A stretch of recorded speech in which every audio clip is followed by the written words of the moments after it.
Alright, what's up guys? Welcome to another MLB The Show 23 stream here on Twitch. I'm NextGGen24. I hope you enjoyed your weekend and got your weekend off to a great start because it's Monday. It's time for another MLB The Show 23 stream. So, you guys, if you guys don't know, I'm still grinding my Mets Superfractored lineup.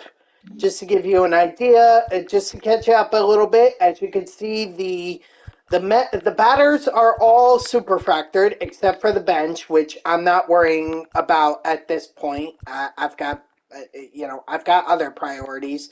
Those other priorities being my pitchers. As you can see, I already have 3 of them superfractored. That is Jacob deGrom, Tom Seaver, and Kodai Senga. And now I'm turning my attention to probably the worst pitcher out of all these guys, and I think that's saying a lot considering Outlighter is a captain and he's not even a high 90 overall player. He's a low to mid 90 overall player, but it's Noah Syndergaard.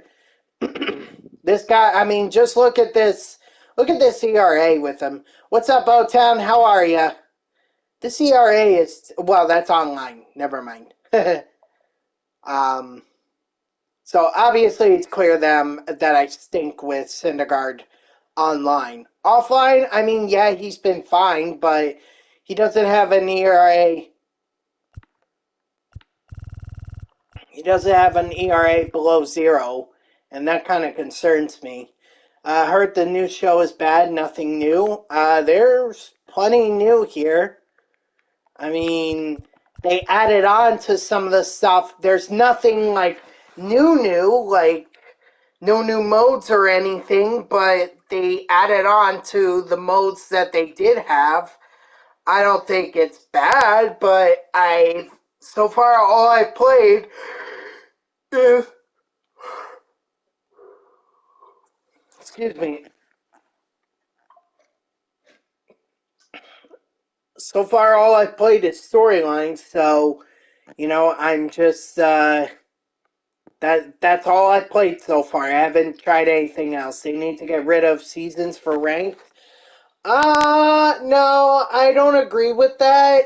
Only because then there's no content for, or there wouldn't be any new content for, um, there wouldn't be any new content for ranked seasons. Like, you have to restart every year to be able, or you have to restart every season to be able to get those cards that you want. And I'm not in favor of getting rid of seasons or I'm not in favor of giving rid of seasons for ranked seasons. You know, although my friend was suggesting something that might be interesting, which might go along with what you're suggesting.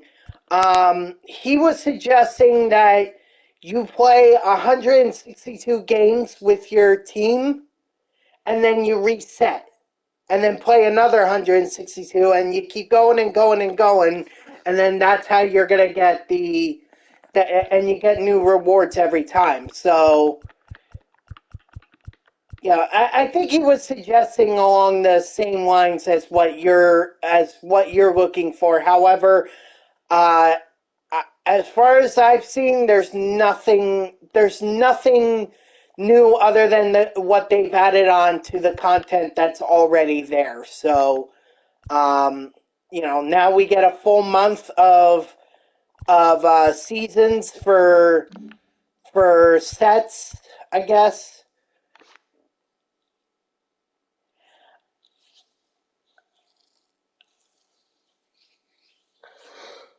Or however, oh, sorry, I don't mean to yawn. Or, I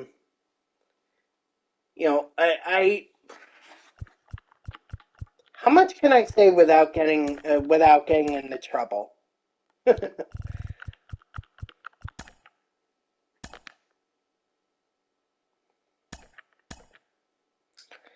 Well, the way I see it, I don't think ranked seasons is going to get overhauled.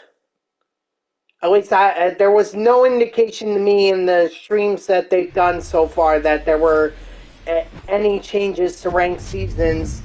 BR, they made some changes, so instead of having to go 12-0, now you only have to go 10-0. They said that they extended the seasons by a month, so now we have 90 days to be able to get the rewards. Although, quite honestly, I don't even think we need that. So, the season or the game officially, the early edition, if you want early release, that's going to come out March 15th. Standard edition, it looks like it's going to be March 18th or 19th, one of those days. Whichever is the Tuesday, because I think March 15th is the Friday.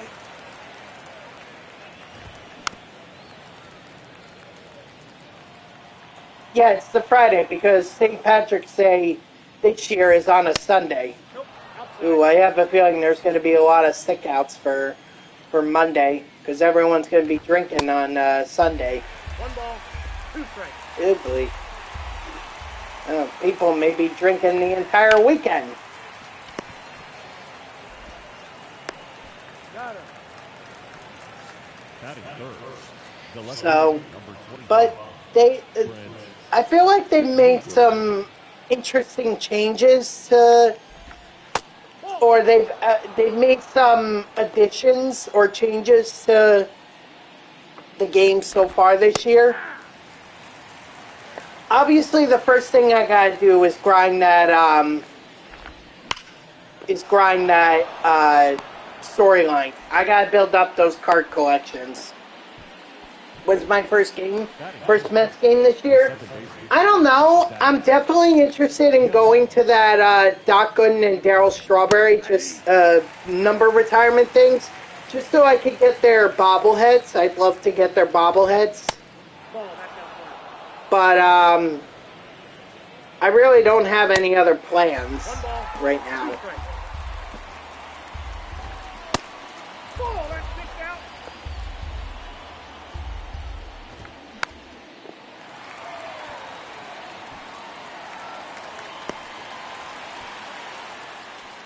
You'll be there opening weekend against the Brewers? Alright, enjoy it, man. Hopefully we have Senga back.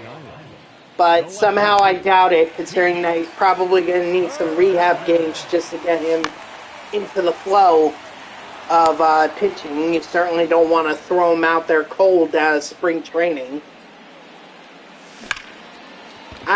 You know what's also interesting, O-Town? I'm really surprised we haven't had some big signings. Or some big names are still up on the free agency board. Like Jordan Montgomery, Blake Snell, Cody Bellinger just waited until before spring training to actually re-sign with the Cubs. You know, obviously Ohtani and Yamamoto, they were the big signings over the off season, but like there's still a ton of big names out there that I'm really surprised haven't hunkered down for a deal. Like I'd be getting concerned at this point because we're almost at the beginning of the season, and yet they haven't signed. They're losing out on so much spring training right now. No, Tommy Pham went somewhere else. I thought he signed with someone.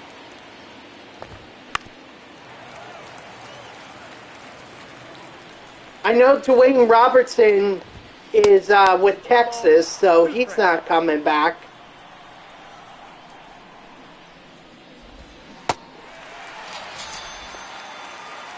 These big name pitchers are being greedy. Snell isn't an ace, and neither is Montgomery. I agree. Snell should have just taken the offer that the Yankees gave him. 0-1.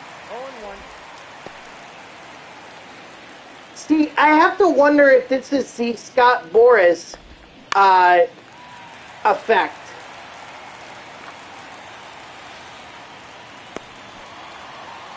I wonder if that's what this is.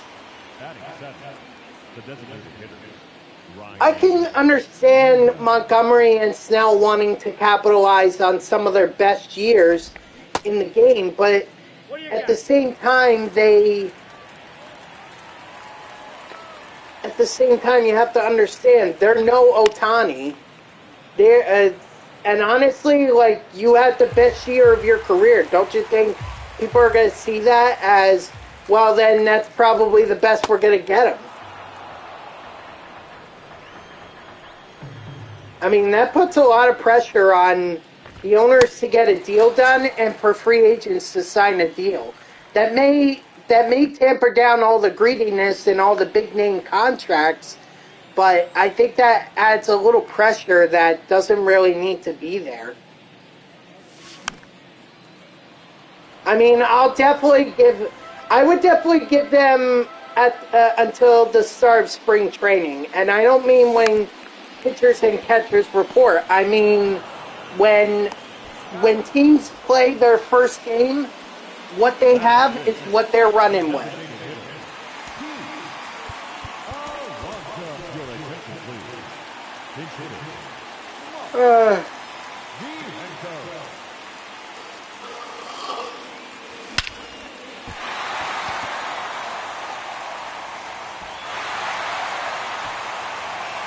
January 1st to me is too little time, especially if we don't know when the World Series is going to end. You know, we don't know if the World Series is going to go 7 games.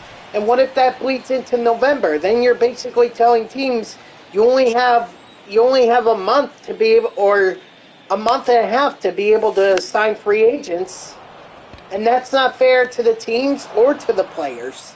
So January 1st is too early for me. But I definitely don't want these guys, you know, sitting on their hands waiting for the big deal to come in, because they're losing valuable spring training warm-up. So I agree, there should be a point where it's like, okay, you're not going to sign with the team, well then you're not playing in the MLB. But it should not be January 1st. Like I said, I think start of spring training should be when, or first spring training game, that's when the deadline is. Or that's when the deadline should be.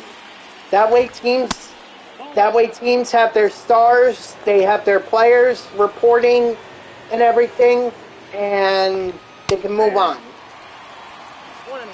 And I think that'll also tamper down on the greediness that some of these free agents are trying to get. Let's be honest, no one is going to get a deal like Shohei Ohtani is getting with the Dodgers. That's just ridiculous. I'm sure the MLB is going to crack down on this and say, no, you can't do this. Because that is ridiculous, that kind of deal that the Dodgers gave Ohtani.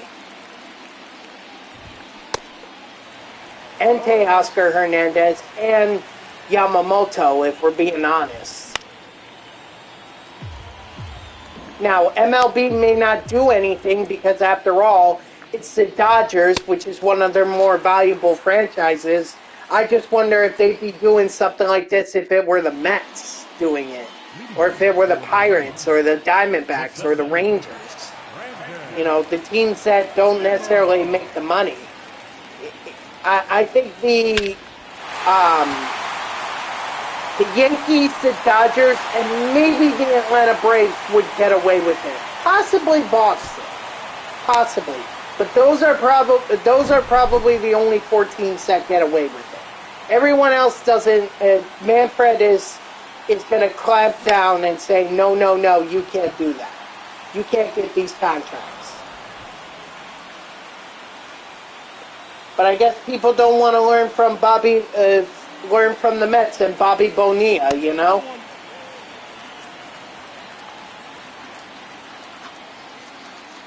Well, I mean, there's probably not any interest like Bonilla negotiated in his contract. So, you know, that's probably a safe bet. But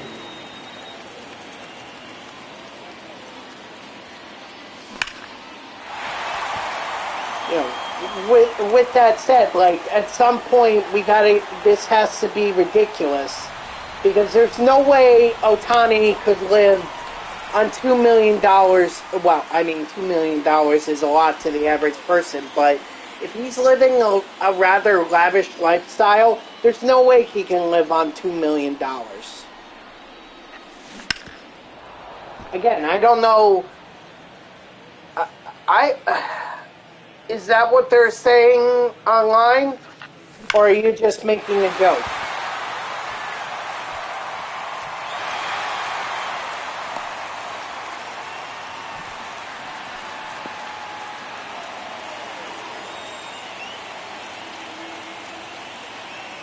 No. Last I heard, Snell was interested in the Giants, but I haven't heard anything on that traction yet.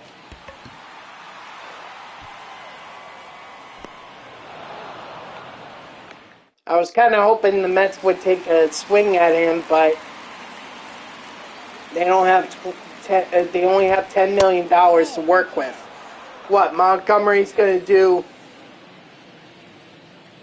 Montgomery's going to play 1 year for $10 million? I don't think so. Well, look, with Senga out, there's not a lot of options there for the Mets. Right now, I can't really name a starter for the Mets. And they just sent Vasil and Hamill down to minor league spring training. Yeah, but you're not going to get far with this starting rotation. You're really not. I do too, and it doesn't mean they can't be up. It just means that they're not playing Major League right now.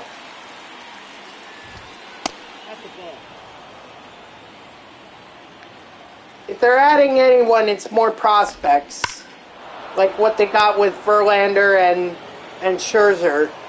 That's about it. I was kind of shocked that Luis Acuna Angel also was sent down to minor league spring training. I kind of thought that he would. I mean, I knew he wasn't going to start in the MLB, but I figured they would give him a little more time, you know? They need starting pitching, O-Town. They really do. The Mets need starting pitching, and I'm sorry, but Minaya and Quintana are not it. Nor do I trust McGill or Peterson, because they can be hot or cold. It just depends. And you're without Senga, so who do you have as your ace?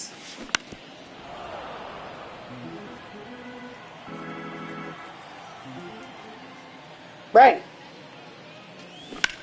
He's no ace. That's the point that I'm making. He's not an ace. We don't have an ace right now. Senga is hurt. We'll eventually get him back, yes, but as far as we know right now, he's not pitching in spring training. 0-1. Miguel, I could see. Severino, I don't have a lot of faith in that. I could be proven wrong, and this could be like a redemption thing. Yeah, but that's half a season. You need a full season of that, which Minaya did not have for San Francisco.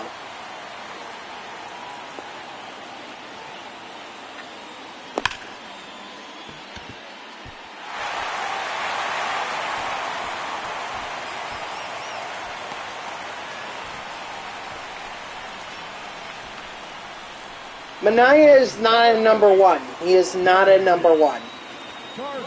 I see him as a number 3. Nope, that's a ball.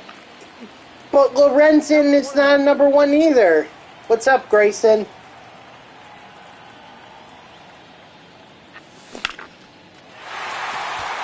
Exactly.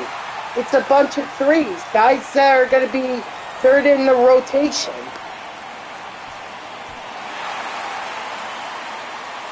Yeah, very late start. Innings, 5 innings, 3 runs allowed with that bullpen.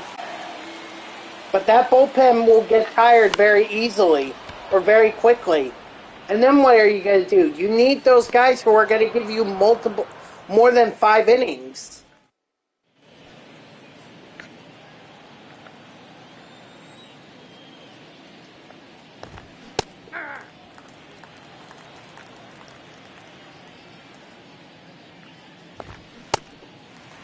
Oh, 2 is the count.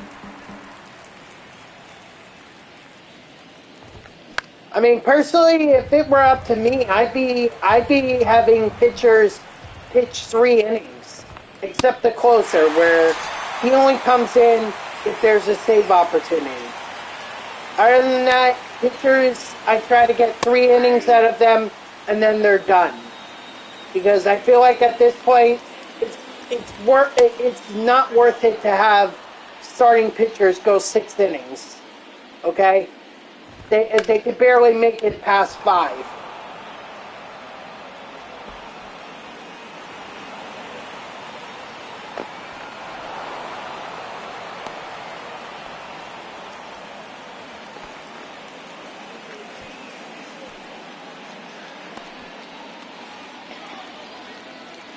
Well, O-Town, right now we don't have an ace.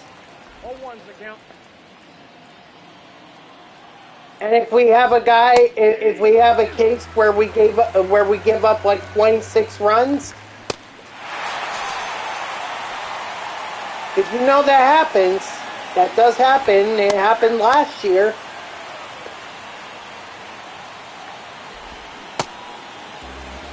No ball, 2 strikes. Strike 3, sit down.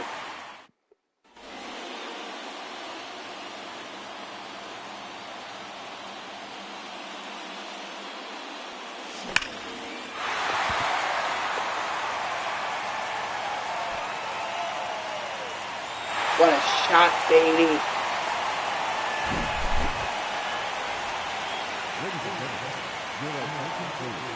I'm just saying, like, Billy Stearns, I'd like to, but this year I'm considering it a wash.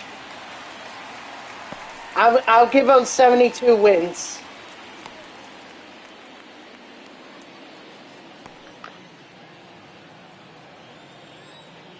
I think they're going to get clobbered by they're going to get clobbered by Atlanta, clobbered by Philadelphia. Miami, I would say they win the series, not by much, but they win the series. Only thing that would save them, is if Pete Alonso has an MVP season. And that might be what happens, because after all, he's trying to be like Judge. But the problem is that Judge was a special case, and I don't know if Pete is on that level. I don't have a lot of faith in Marte. Honestly, I think he's the guy the Mets get rid of at the trade deadline. Alvarez might be one of the few people that I have faith in. Him, Lindor, Nimmo, and Alonso. Those are the guys that I have faith in. Still iffy on Vientos. He needs to get better at fielding. Beatty needs to get better at hitting. And then we got to see what we have in prospects. You need a lot more than that. Leading off for Oakland, the catcher, Shea. They are. But the question is, do you bring them up? When do you bring them up?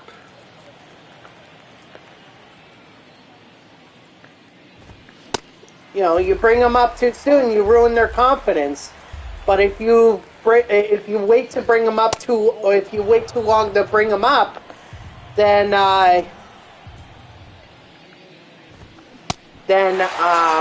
you frustrate them and you beat their morale.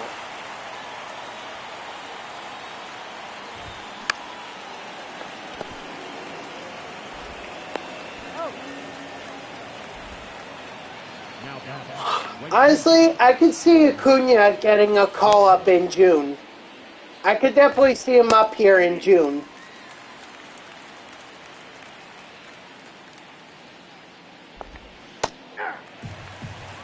Basil and Hamill, I feel like they need like a couple more. They need another season in the minors before they seriously get looked at.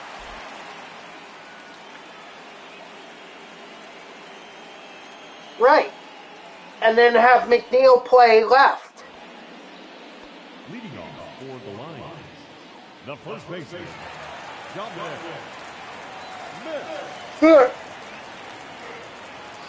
And then you move Gilbert over to right field, and you get rid of Marte and have Gilbert play in right field. That's how you do it. That's why I'm saying I think Marte gets moved at the trade deadline so that Gilbert can move up and play in the majors.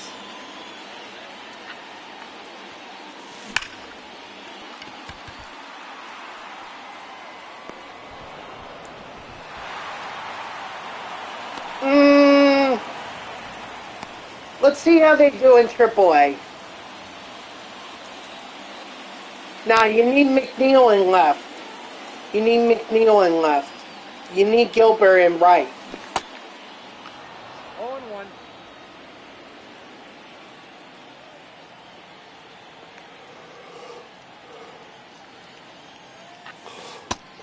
I got 1 ball, 1 strike. I think he does. Especially if he continues his struggles from last season, McNeil, then you gotta play Acuna over him.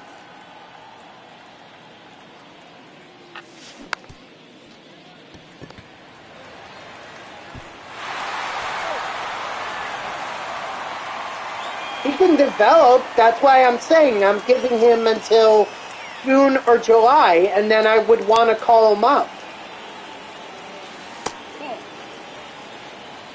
Ball 1, no strike. We'll see. Don't forget, McNeil had some kind of an injury. He had some kind of pectoral injury that he was complaining about. So McNeil may be hurt. I think they said it was nothing serious, but that's going to play a factor.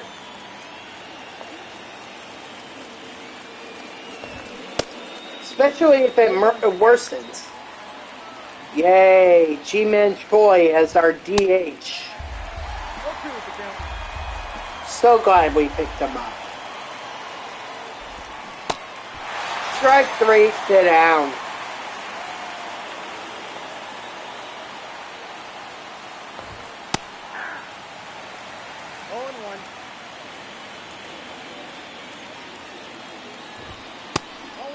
Yeah, we couldn't have had J.D. Martinez or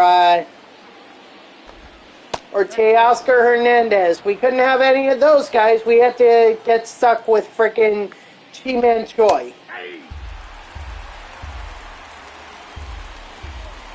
Really selling it here. Really selling it.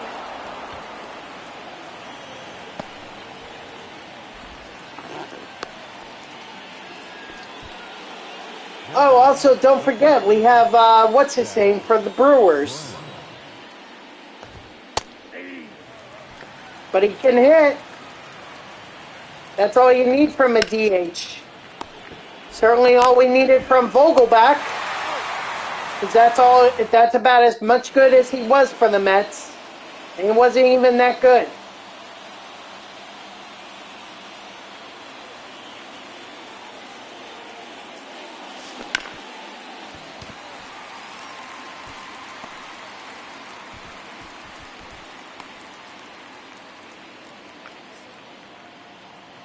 I thought it was because he was looking for more money than he's worth.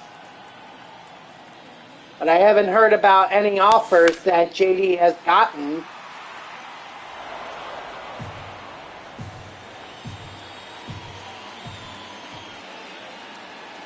Who's the Tyrone Taylor? That's who we got from the Brewers.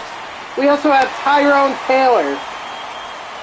He's getting 7 to 10 million. We could have signed him for 7 to 10 million. We could have signed him for that and called in an off season.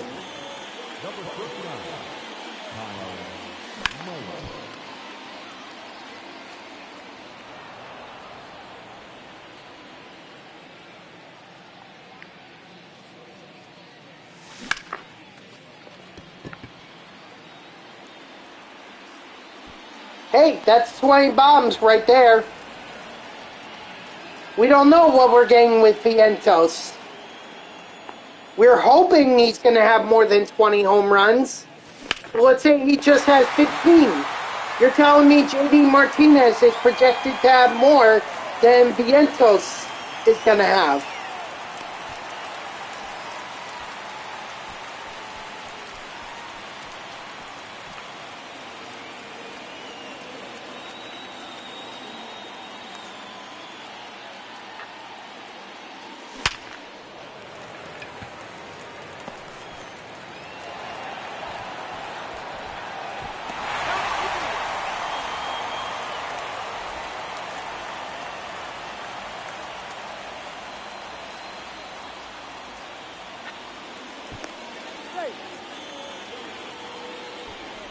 Oh, I thought he did sign with someone.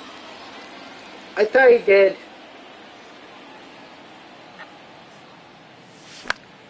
Maybe it fell through, that deal. I don't understand why Tommy Pham is holding out. I really don't. Like...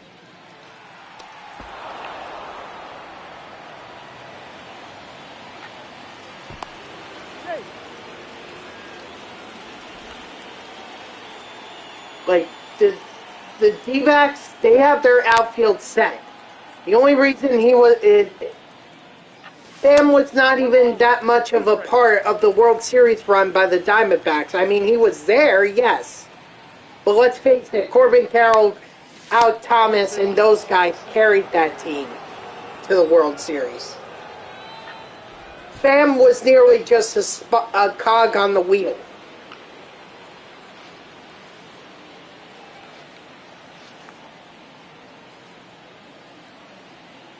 So I don't understand what Pham is holding out on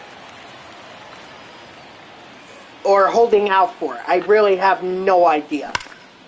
But he needs to sign. Again, I think this is the Scott Boras effect, which is, oh, let's get the best deal that we possibly can.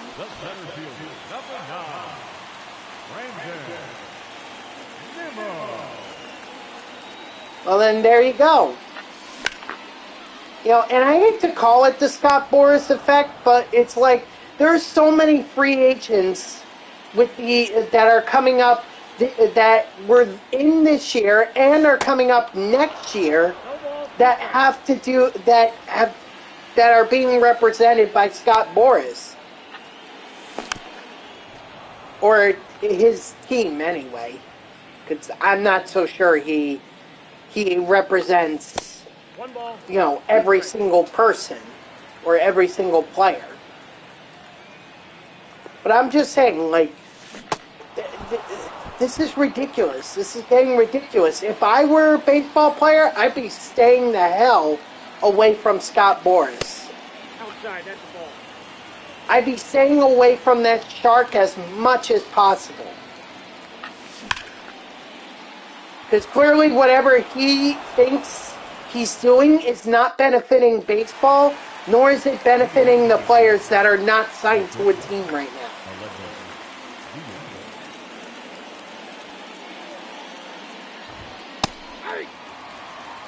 All ones the count. So, I blame this whole free agency shenanigans on Scott Boras. Plain and simple. He needs to stop.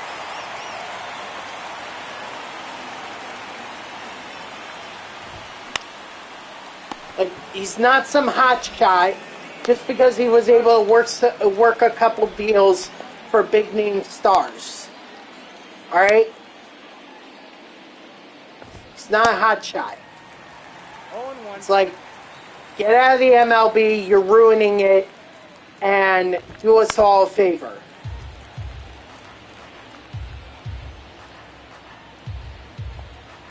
Wasn't he the one that convinced Wheeler to go to the Phillies?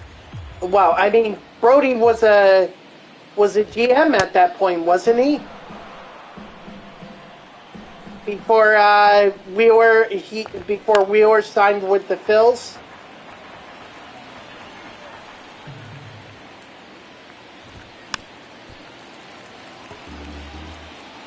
DeGrom.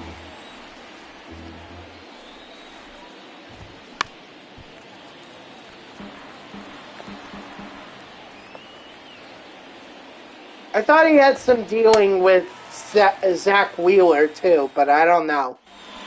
I thought he did. Maybe I'm mistaken.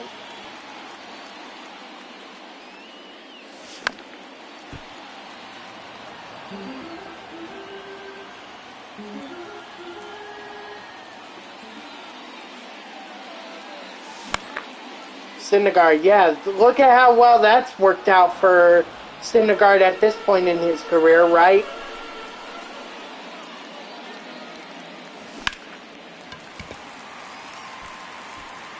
And I don't think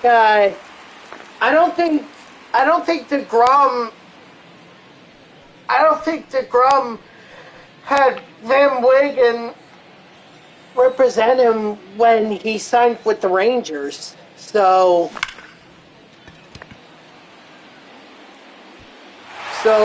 DeGrom not only got millions of dollars to play only a couple of games for Texas, but he also got a World Series ring out of it, all without Brodie Van Wegen.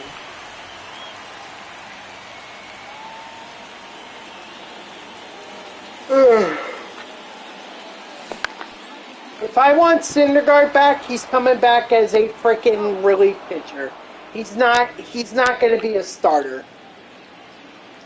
Or a long reliever. That's about it. He's either a long reliever or just a reliever, but he's not going to be a starter. At least in my eyes, he's not a starter. Attaboy Piazza.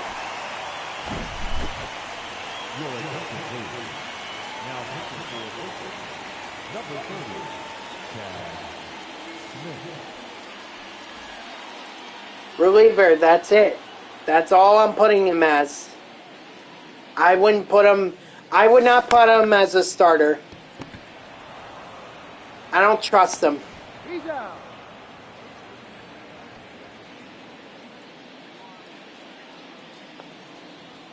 Joely Rodriguez. We do need another lefty arm besides Brooks Raley in there. But I think we got the best out of Joely that we were going to get, so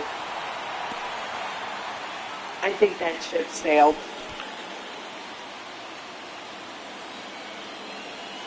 I wouldn't actually mind Diekman. That's right, I forgot about Diekman. But isn't Diekman like a wild card? Like 1 year he could be good, the next year not so much.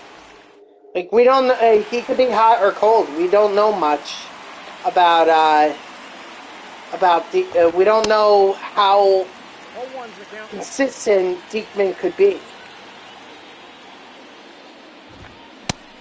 A little while, but throws 99.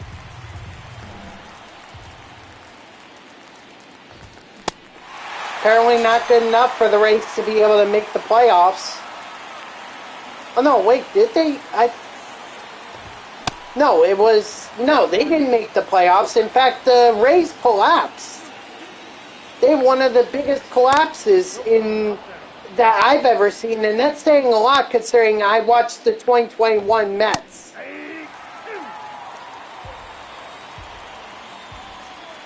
all the talent in the world, all the potential. And they had freaking... And then they collapsed. I feel like it started with that series against the Mets where they just lost it. They lost 2 out of 3. Once that happened, I felt like that's where their momentum went downhill. Wow, look at that. Noah Syndergaard actually pitched a complete game shutout for me. Good. Good. Ugh. Well, now they don't have either. They don't have Glass now. They're rebuilding. Retooling. Whatever you want to call it. Alright, so Syndergaard got 630 XP. So if I could do another, if I do 2 more games, that'll put me comfortable to get him up to tier 4. And getting him to tier 4 is going to be the key.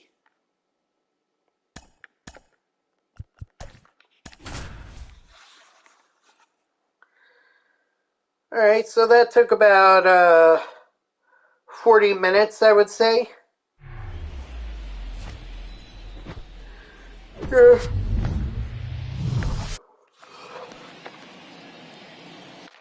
Hold on.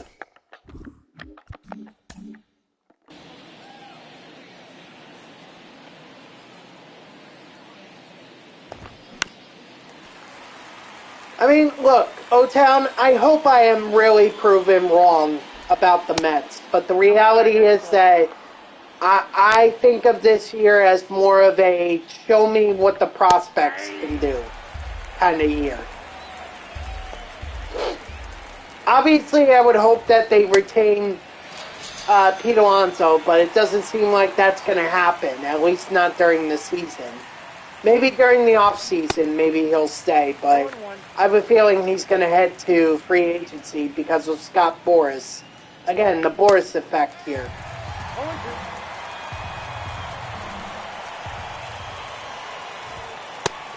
Strike 3, sit down.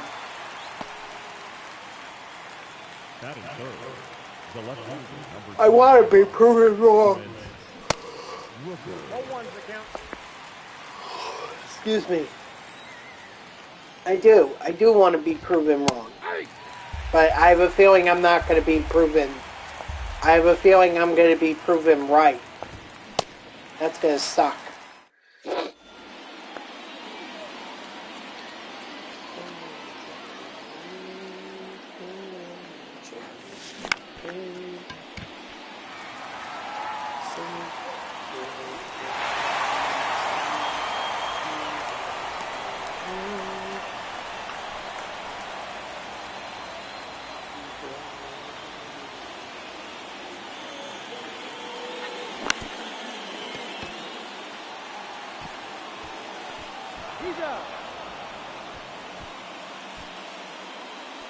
Batting third, the second baseman, Robbie Mauricio.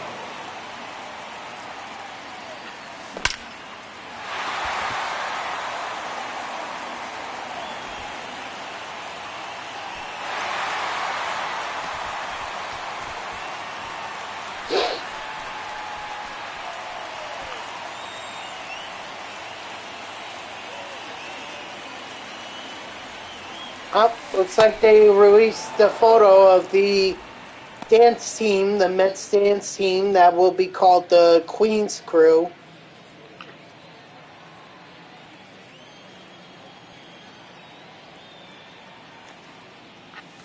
Well, alright. I mean, I guess we could see how this goes. At the very least, it's employment for these people. You know, so at the very least, I look at it that way. At the very worst, it's a total disaster. It's boring as hell, and it adds no value to the game itself. I guess we'll find out.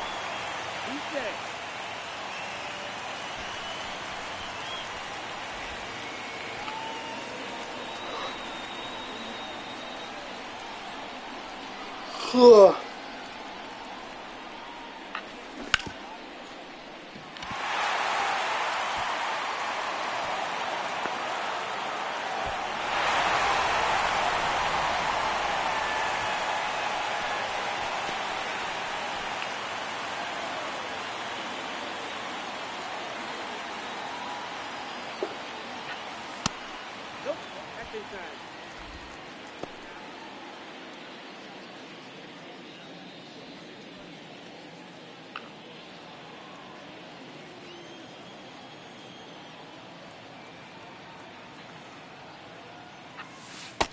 Two and 0.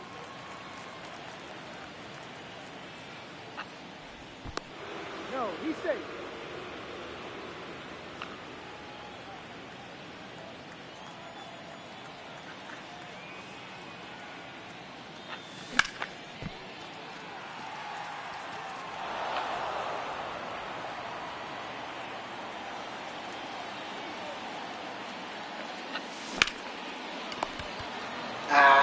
Oh well. That's an out. We have a lead, so that's what's important. Leading off the open, the second baseman,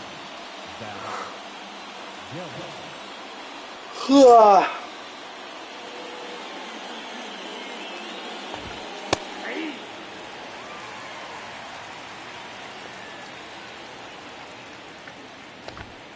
Hey.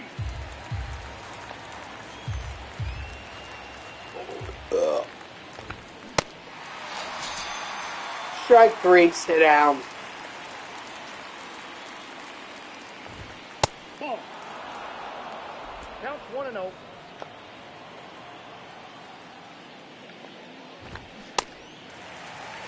One and 1.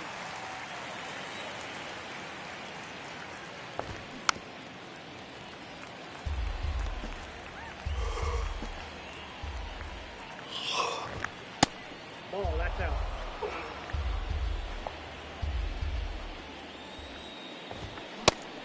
Strike 3, sit down. Good work from Syndergaard so far.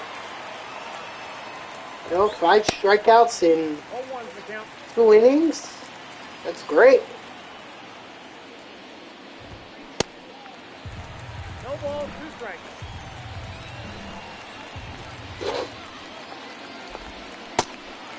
Strike 3, sit down. I correct myself. 6 strikeouts in 2 innings. I just didn't want to get ahead of myself just in case thinking this time I wasn't going to get the 6th strikeout.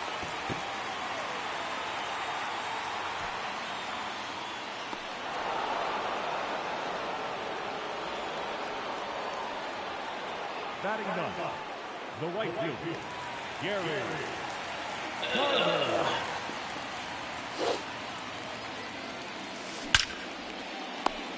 Dang it.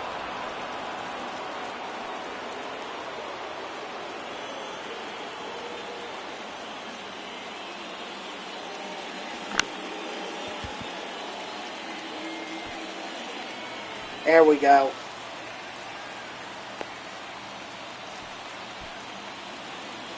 The batter, the third baseman,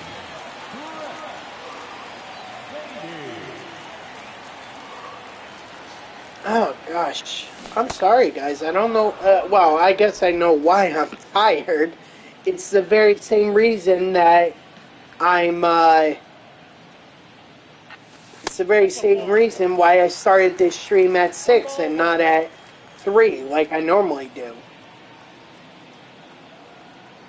Lack of sleep. Out. I thought I would have had enough over the weekend, but I guess I didn't.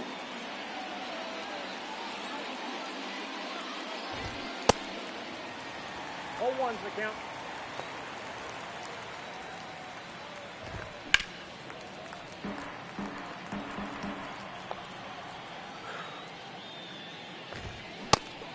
Strike 3, sit down.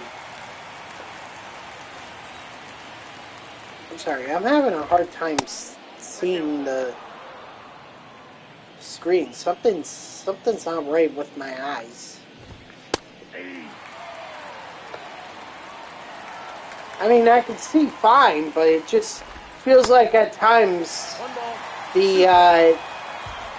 it feels like at times it's something that's blurring my vision.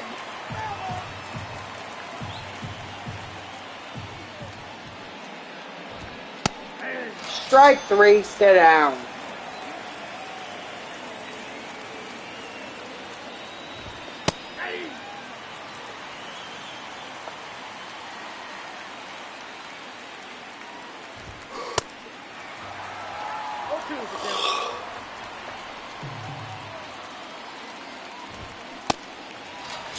Strike 3, sit down. Continues striking the side in 3 consecutive innings. Leading off for the Lions, the second baseman, Robbie Mauricio.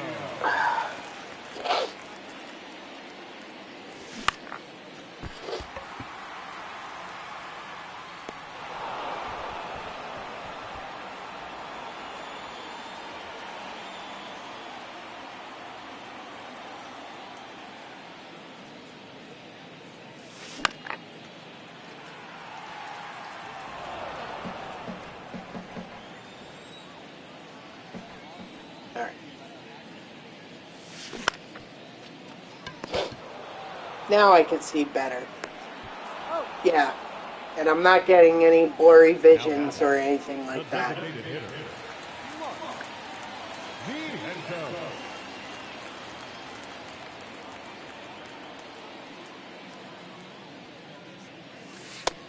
Ball in.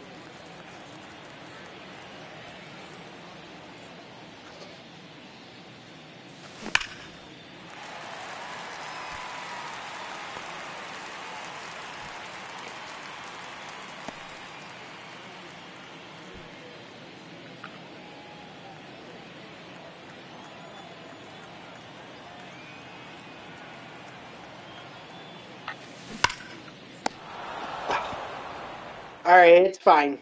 It's fine. We have the lead. That's what I'm mostly worried about, is if we have the lead, which we do. So having the lead is important.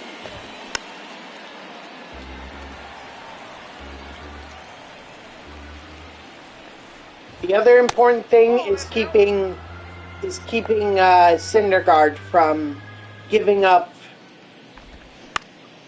runs, you know?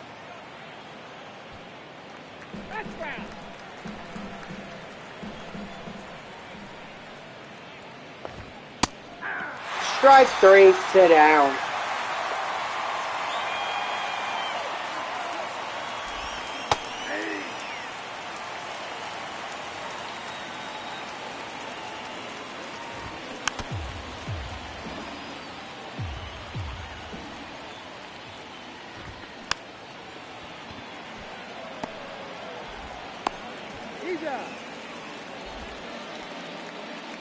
The left fielder, number 25, Brent Rooker.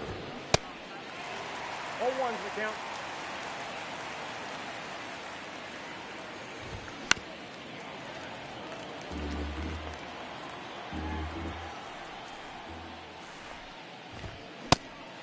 All right. Strike 3, sit down, Syndergaard. Man, he's on a good pace.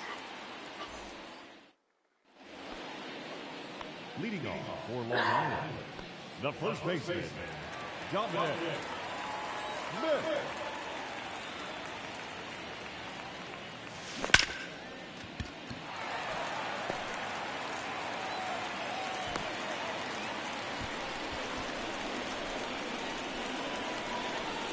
The center fielder, number 9, Brandon Nimmo. Ball, that's in.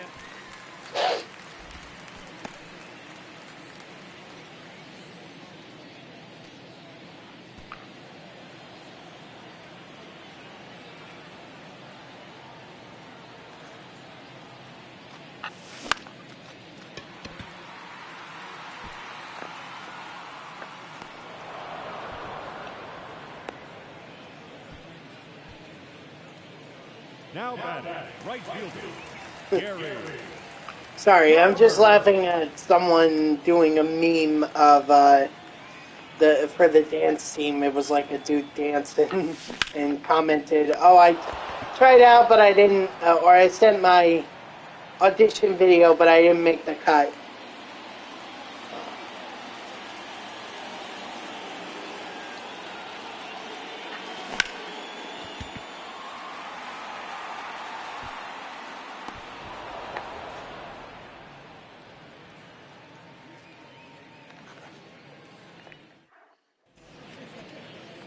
Leading off for the Athletics, the second baseman, Zach.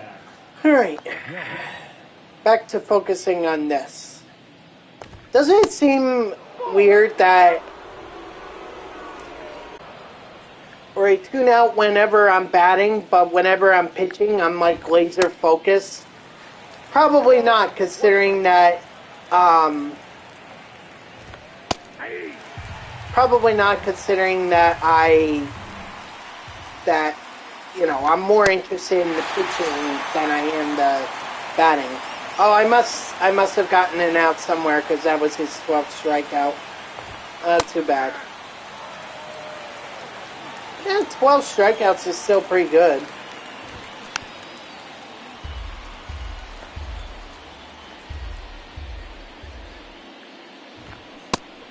Strike 3, sit down.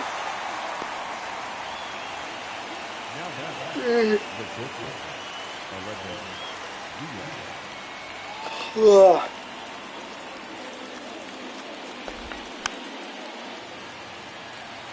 Don't even have to move much. Just stand there and, shuffle a little bit to get the ball, but otherwise, not much else. No other movement needed.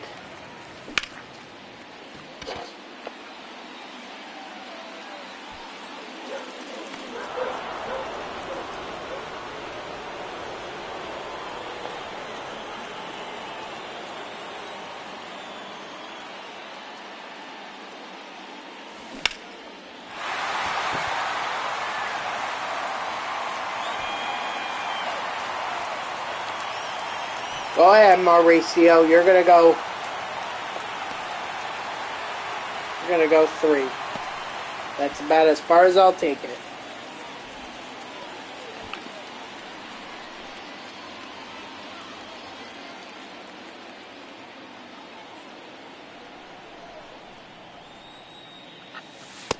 Off the plate, ball 1.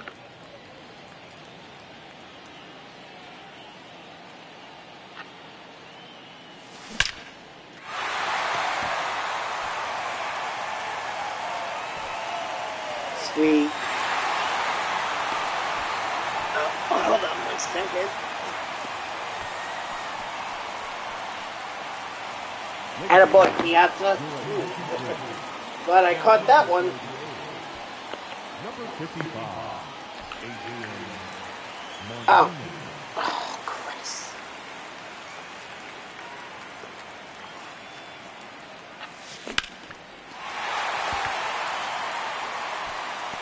I'm not going to send Vientos to second. Just let Piazza score and we'll take the RBI single. Oop, not bad.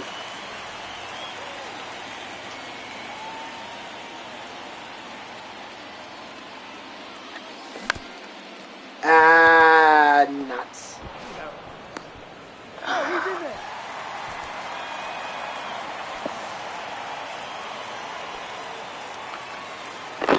Come on, didn't catch it that time. There we go. Although at this point I really don't care about what the score is. Now we're out of the save situation, which is great.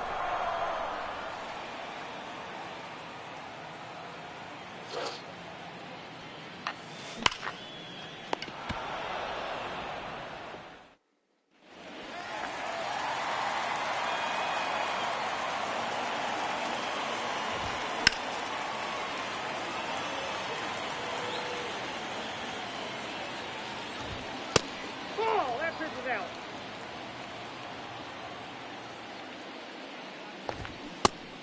Oh, that's off the plate, ball 2.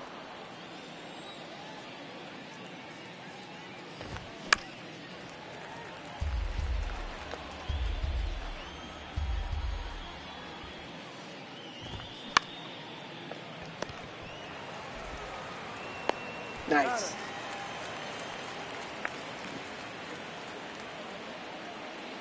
Anyway. I gotta tell you guys, I'm not looking forward to this week at all. Because this is by far the busiest week in the news industry that we're gonna have. But I am looking forward to one particular day. And that's Saturday night going into Sunday morning. If you guys don't know, that's daylight savings time. That's when daylight savings time begins. So what that means is that the clocks bring forward an hour. So you guys are losing sleep, but I'm working for only 8 hours. So I get 1 less hour of work. Still get paid good money.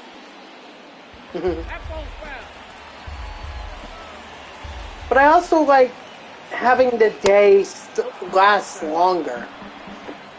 Excuse me.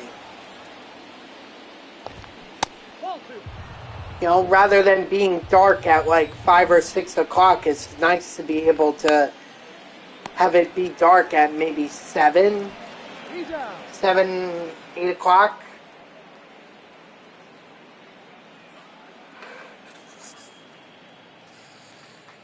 So, I can't stand when it gets dark at like 6 o'clock, you know? Can't stand it. So I'm glad that daylight savings time is on Sunday. You know, I feel bad for everyone losing an hour of sleep, but sorry.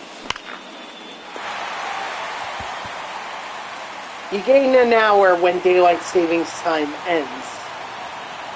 So that's when I'm going to have to work an extra hour. But that's not until the end of the year, or towards the end of the year, so I'm all good on my end.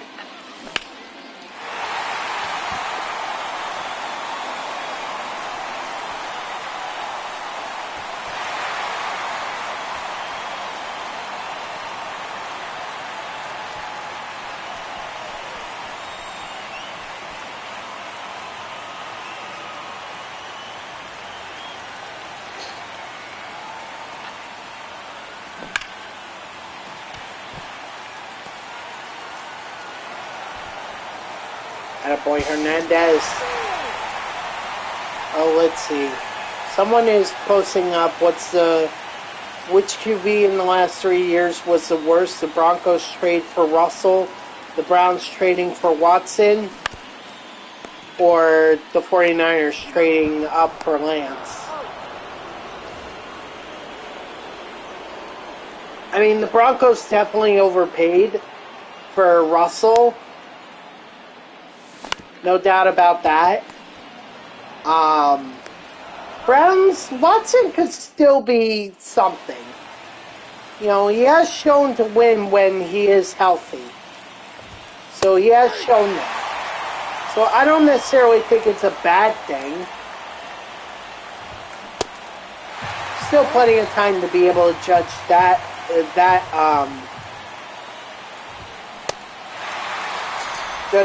trade. 49ers trading up for Lance, I mean, yeah, that's pretty bad. The only thing I would say is that Brock Purdy kind of rectified it by overtaking Lance and leading the 49ers to the Super Bowl. Albeit they didn't win, but at least they were there. As long as you're there, you have a 50-50 shot. Strike 3, sit down. So, you know, right now for the Broncos, I can't really say who should replace Russell Wilson since he just got released, or he's going to be released.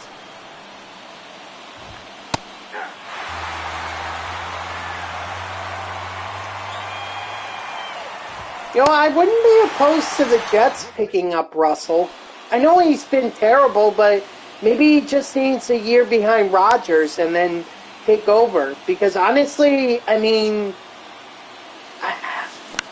I I don't like the idea of the Jets drafting another QB. Like, I don't like that. Stop. It doesn't work. It hasn't worked. For Christ's sakes, go sign some offensive linemen. Go draft them. Do something. But stop taking QBs. It didn't work with Zach Wilson. It didn't work with Bryce Petty. It didn't work with Christian Hackenberg, Geno Smith. At what point do we learn our lesson as Jets? Or when does the Jets front office freaking understand? They gotta stop.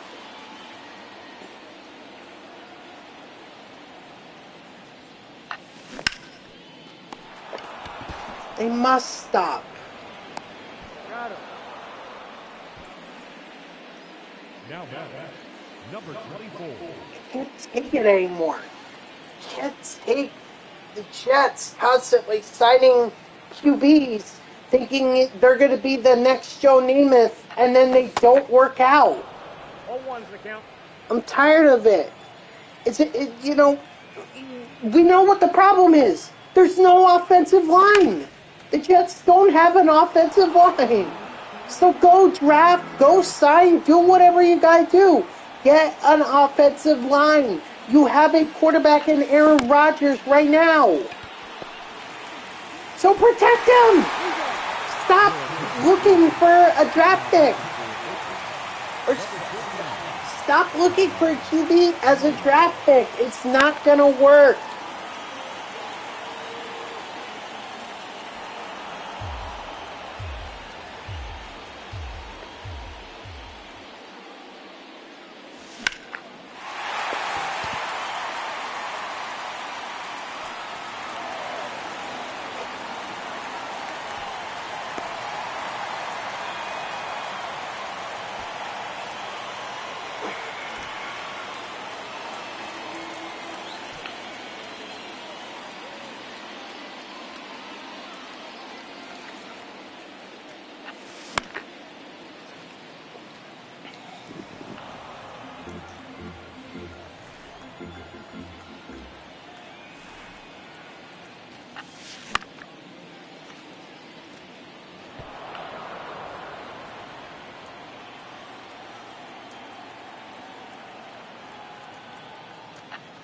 You know?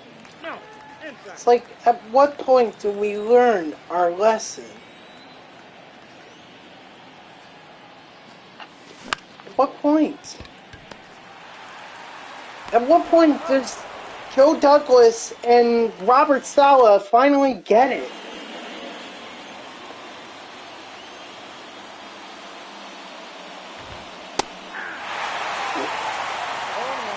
Just saying. Draft offensive linemen. And if you don't know how to draft offensive linemen, well then why the hell are you even a general manager? You should be able to know how to draft everyone. Strike three, sit down.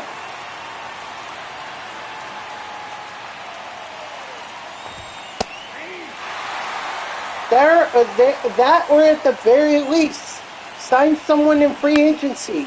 I think the Titans just released someone. Why not go after him?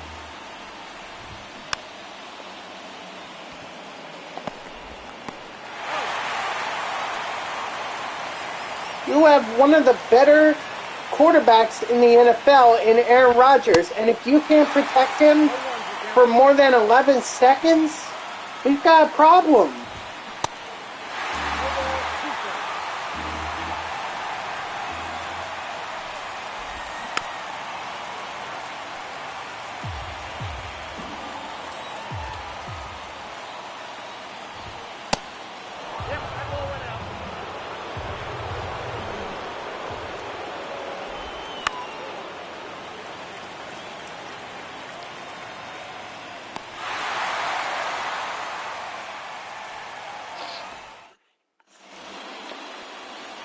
Alright, we're through 8 innings. This game is actually going a lot quicker than the last one did. We're only looking at 30 minutes.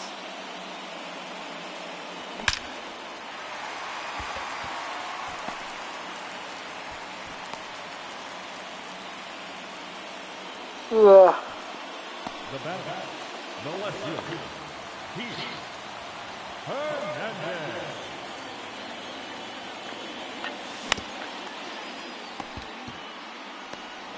He's out. Got it. The batter, the third baseman, David.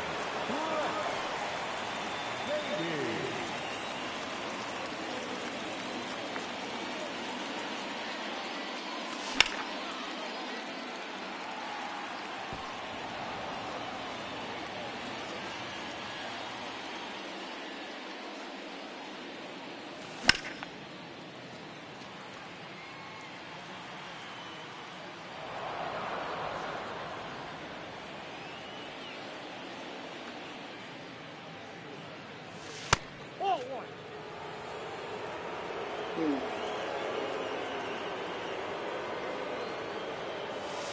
Ball.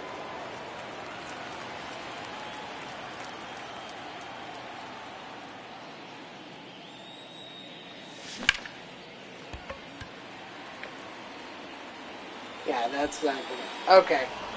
Alright, and let's pitch this last. Leading off the opener, the designated hitter, Ryan. Last inning, and then let's move on to another game. Gotta get Syndergaard up to tier 4 somehow. One ball, one strike. One ball, two strikes.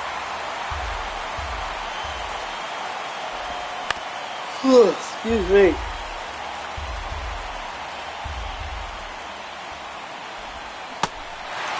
Strike 3, sit down.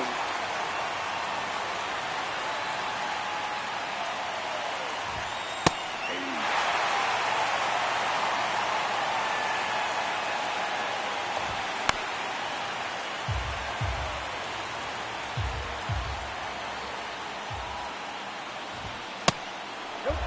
That's inside.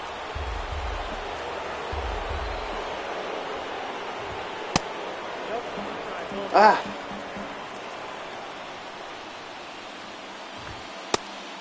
Syndergaard, you need to locate these sinkers, please. Strike 3, sit down.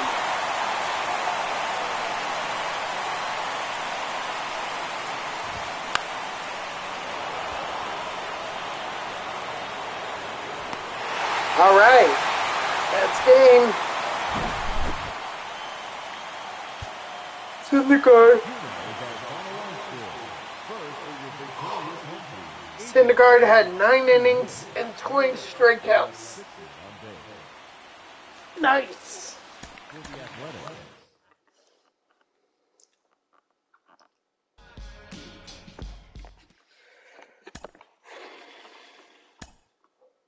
Oh, Piazza got up to tier 2. And Nimmo got up to tier 3. Nice. Syndergaard, he'll likely be tier 4 after this this game. Or this next game that we're gonna play.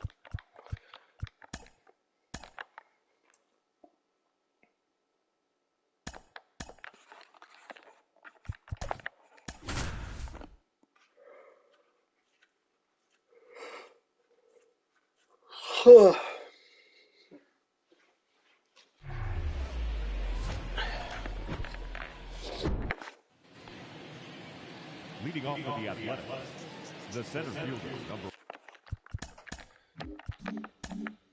1, Esteyuri Ruiz.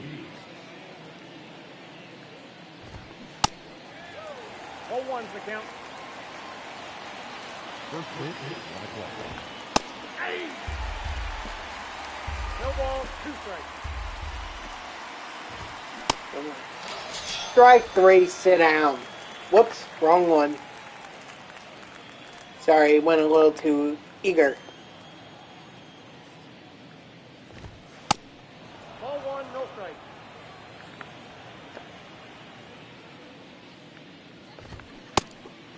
One ball, one strike.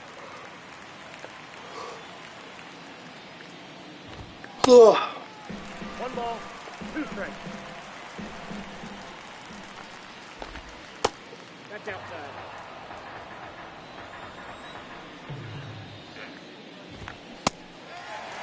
Strike 3, sit down.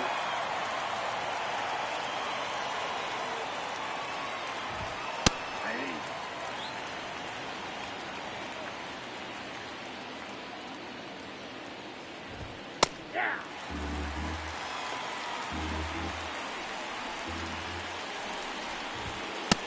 One ball, 2 strikes.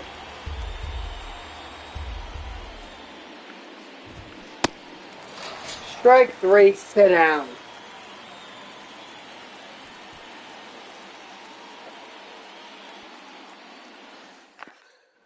Whew. All right, good start. Much like the last game.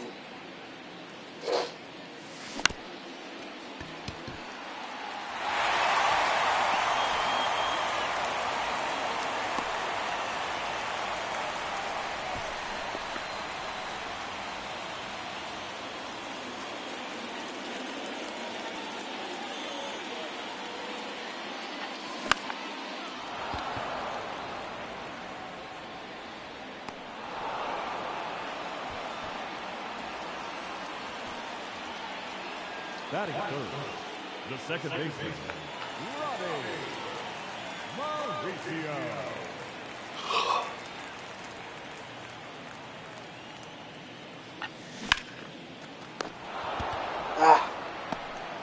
Just unlucky there for Mauricio. Very unlucky. The catcher, Mike Piazza.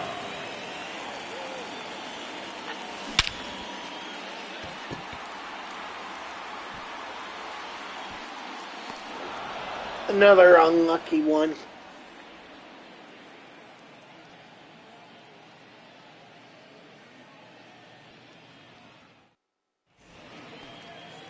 Leading off for the Athletics, the second baseman, Zach Gelman. Ball 1.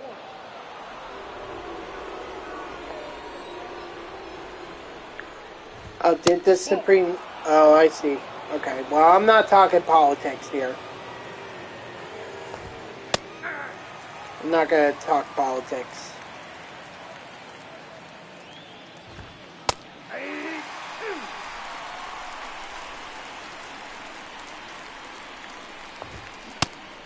Strike 3, sit down.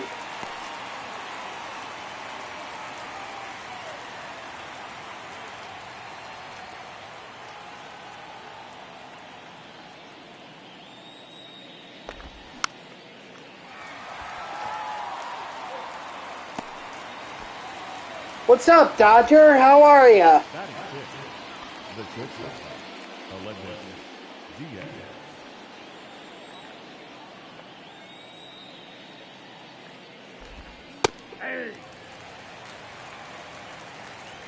Long time no see. 0-2 is the count. I'm doing all right. Doing all right. Just still grinding away with my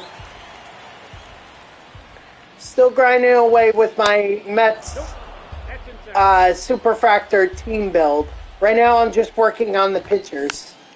Yes, sir. 2 more weeks, and then the standard edition of MLB The Show 24 comes out.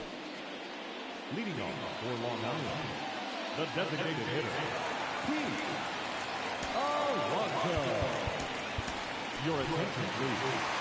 Consider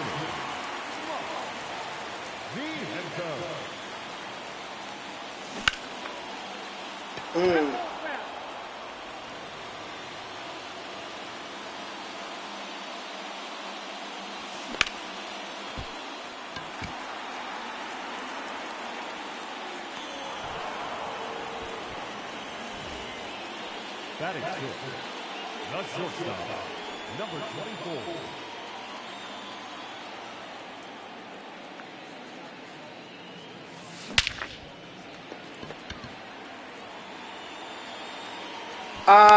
You mean in real life, or are you talking about the game? Batting seventh, the first baseman, Dominic.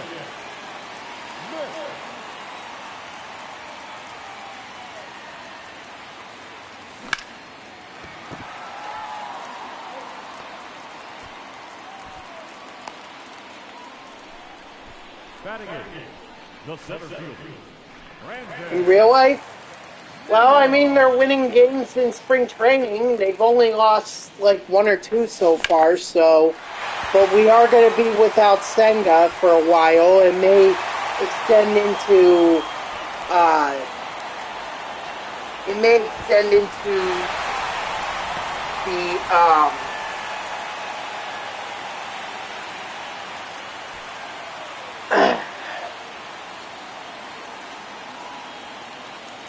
May extend into the regular season, so.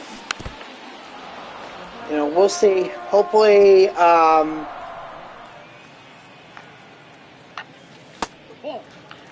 hopefully, you know, the,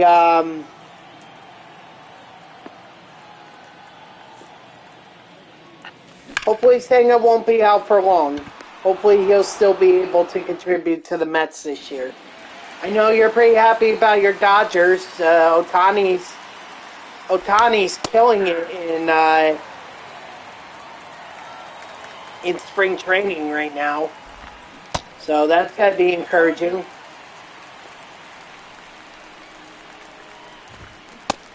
Inside, ball 1. You want Senga back? Why? Strike 3, sit down, by the way. I would like Senga back too. But it just depends on the severity of this injury. So far, he's been shut down for spring training. I don't know how much longer he's going to be shut down, but I know he's going to be missing at least the opening season.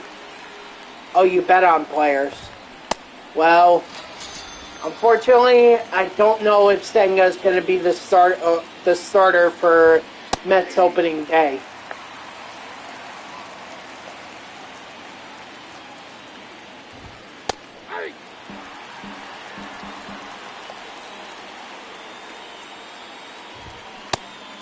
Strike 3, sit down.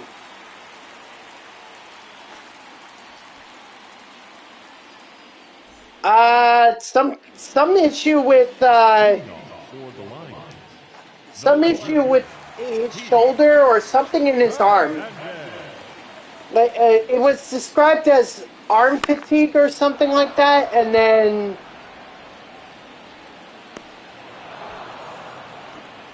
Now batting, third baseman, Brandon.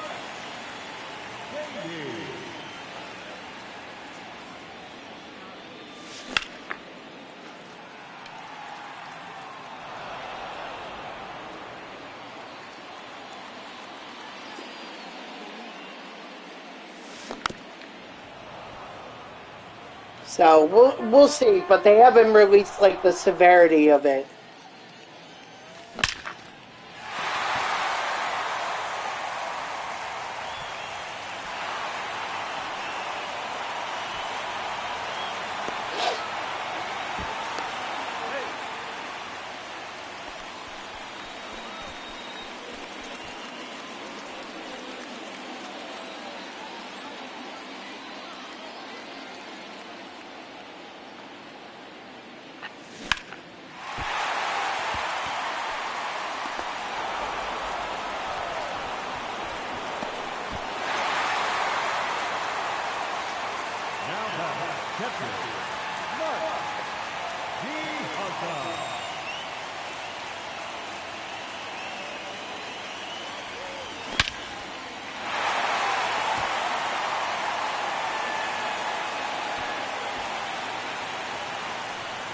Sorry, I'm a little distracted. Sorry.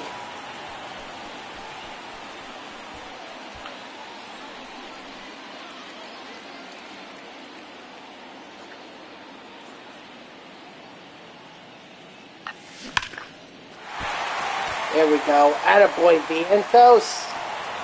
Ah, come on. That was probably the best hit ball I've had all day. So, I don't know. My Mets are looking like they're going to struggle this year. Starting pitching is definitely going to be an issue, Dodger. No ball, 2 strikes.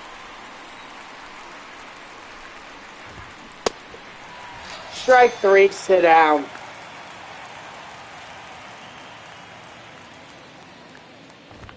Hey.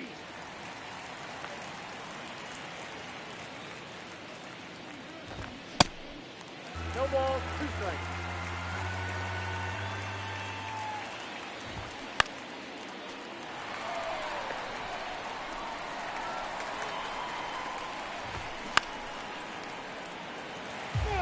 Oh, thank goodness that's foul.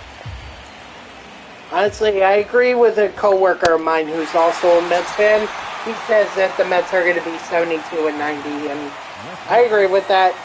They're going to get throttled by Atlanta, by Philly, by any of the by a good portion of the American League teams. They might be able to, certainly against the Dodgers. I feel like they're definitely going to get thrashed against the Dodgers. Strike three, sit down. So, I don't think it's going to be a good year for the Mets this year. You know, but the way I see it, this year should be considered a show me what you got year for the prospects. So when Kent Williams and Luis Angel Cunha and all these guys, Drew Gilbert, they all come up. When they all come up, whether that be this year on their own ability, or you know, or in September call-ups, you know, that should be the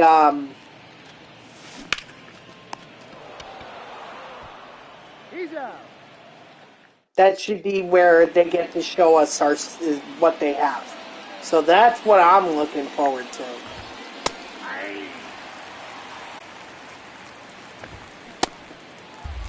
0-2 is the count. Ball 1.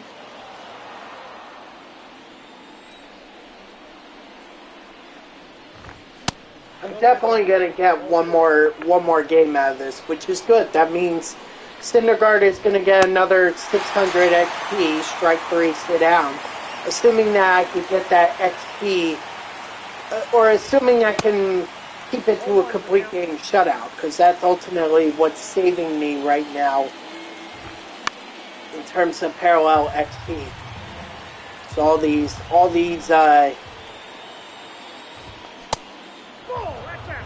this complete game shutout plus all the strikeouts I'm getting. Strike three, sit down.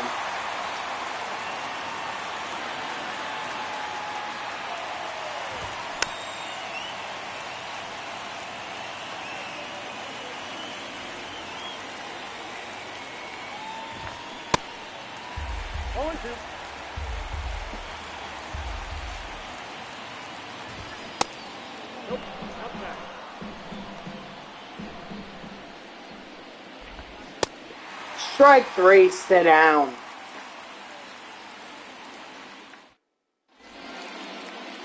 Leading off for Long Island, the right fielder, Gary Carter.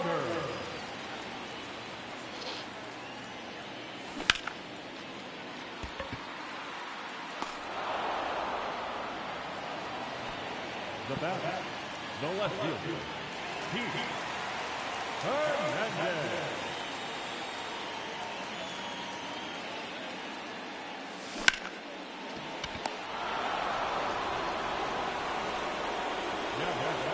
The third baseman,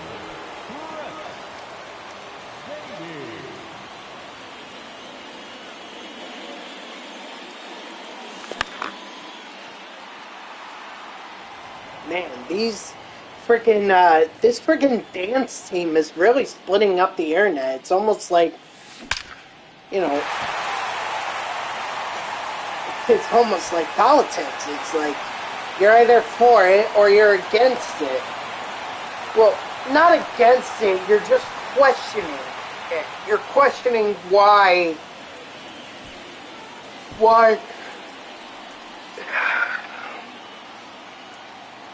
it's even occurring. Not much longer, you're right, Grayson. Not much longer.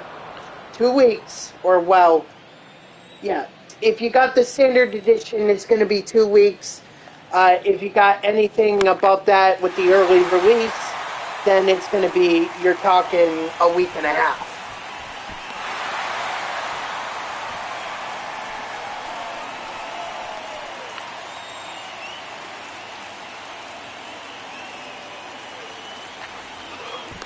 Yeah, so you got a week and a half. I just couldn't do that one. I couldn't do it. It's too expensive. I mean, really, games on PS5 and the whatever the Xbox is, they're just too expensive. Like it's bad enough. It's $70 now, whereas when I was growing up, new games were $60. And now we're talking about $10. I know $10 doesn't seem like a lot, but when you constantly buy new games like MLB The Show or Madden or NBA 2K or NCAA, well, it's not really. It's EA Sports College Football 25. You know, that $10 means you're spending an extra $40 every year on video games.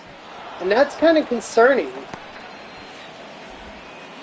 That's like almost buying a pre-owned game. Now, yeah, you can obviously get it at a discounted price. You could.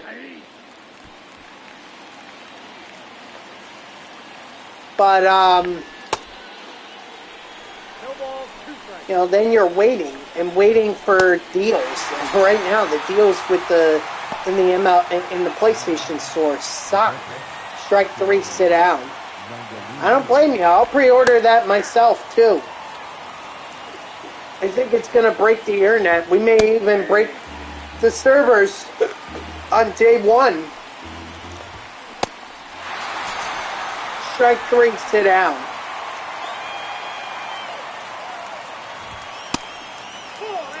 EA Sports College Football 25 has a lot of potential.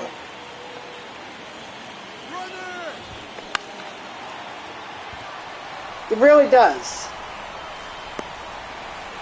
But that also leaves a lot of risk, because it could also be one of the worst video games ever, and you're crushing everyone's dreams who has been waiting on this game for over a decade. Certainly don't want to do that. 1-0. Of course it is, Grayson. They already said that all 138, 140 FPS teams are in there. So every single FPS team is in there. And LSU was never an issue. The big issue was Notre Dame, because Notre Dame didn't want to participate in these NIL deals. They didn't want to. But I guess they relented because they allowed EA Sports to be able to use their likeness in the games. But LSU was never going to be an issue.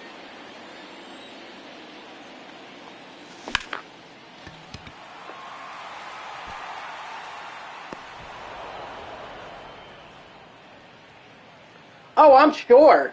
I'm absolutely sure. I'm sure that Penn State is going to have Beaver Stadium in there. And I'm sure Florida is going to have the Swamp. University of Florida is going to have the Swamp. USC is going to be in the Rose Bowl. Alabama is going to have Bryant Stadium. I'm sure that's all in there. If they have the likeness to the college teams, I think they have the likeness to their stadiums. There have never been, as far as I know, there's never been a college football game that I played where they didn't have the likeness for any FBS team. And mind you, I've been playing college football games since 1998, so I'm sure there will be.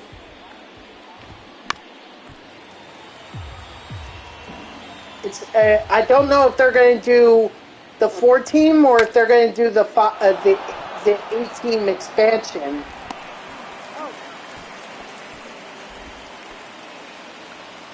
But I think they have to have it in there. Or maybe it's the 12 team, maybe expanded to 12 teams. 0-1.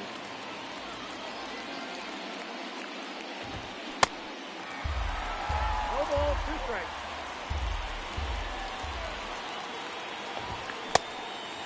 Strike 3, sit down. Here's what I'm hoping for. First of all, I'm hoping that there's going to be an ultimate team, much like there was in NCAA 14. Alright? They do it like that, although I think they're actually going to use the real college football players this time, instead of having to use guys that are in the NFL or they have the likeness to. So we'll see. But I want that mode back. I want Road to Glory, or, you know, whatever. Yeah, Road to Glory back. So give me some, but don't give me a story. I don't care about a story. What I want to do is just play college football. I don't want to have to be or have it like be a story. I don't want that. Just let me create my player. Let me make it like the old NCAA, like the Road to Glory in NCAA football 10 and 11, where actually the entire Road to Glory was pretty much like that. Throughout since its intro in NCAA football 6, you know. So what I'm suggesting is no changes. No changes to Road to Glory. Just bring it back. Dynasty mode, please make scouting understandable, because if you make scouting like they did in NCAA football 08, where you didn't know the ratings, you were just kind of recruiting and hoping that the player was actually something,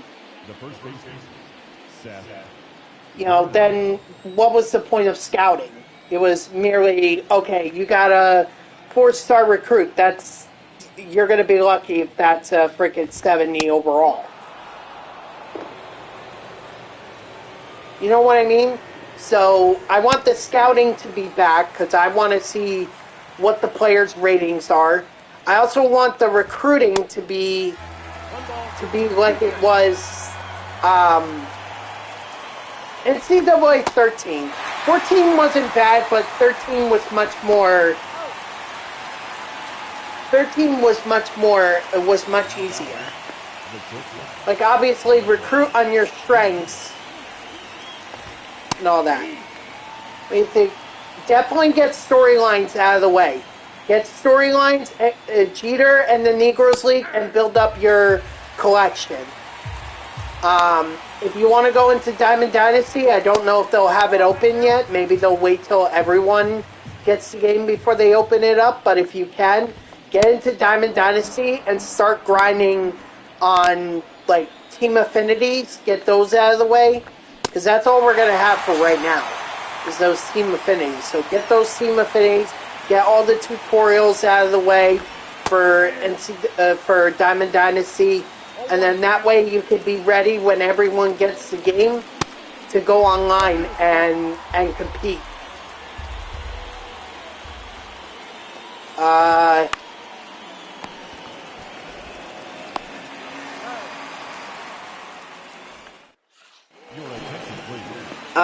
Let me think.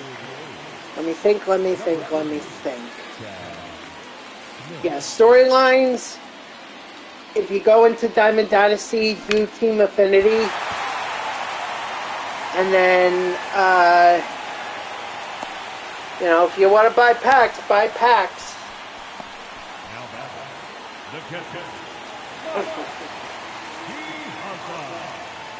You know, try to get as many cards as you can.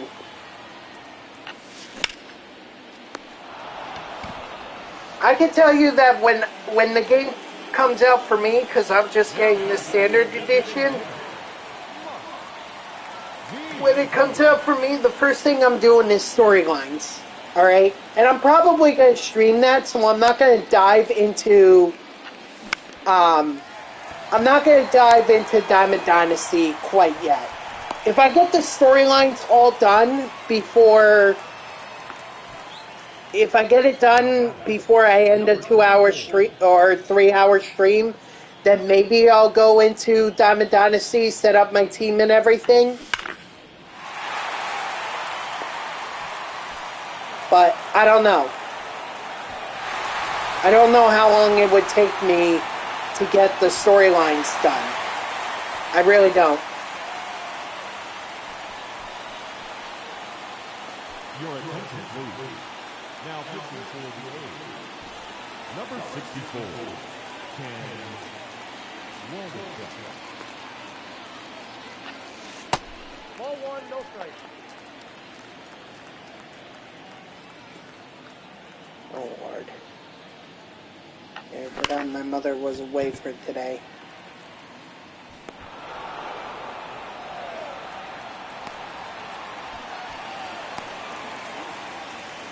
So, and then, 1-0.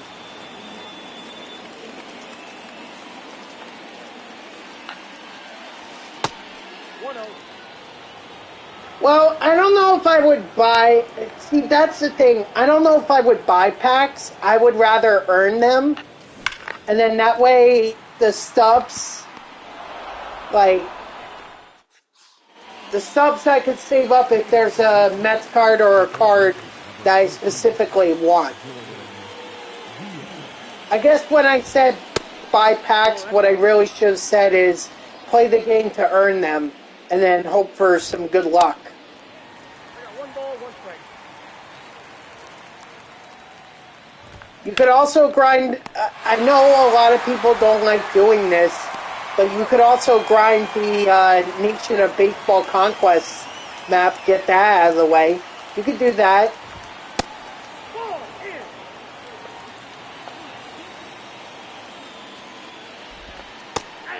It's going to be long, don't get me wrong. We'll see.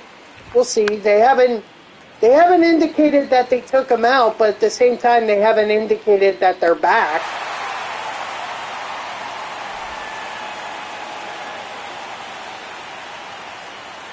I mean, some of those chase cards were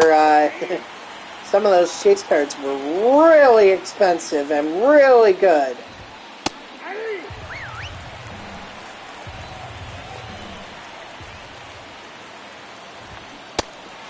Strike 3, sit down. So, I would just build up your stub count. That's what I would do. I wouldn't even build my stadium when I get the game too. Yes. I think what I'm going to do is I'm going to wait till someone downloads someone uploads the Costco thing again, because I think that's where I'm going to play my games.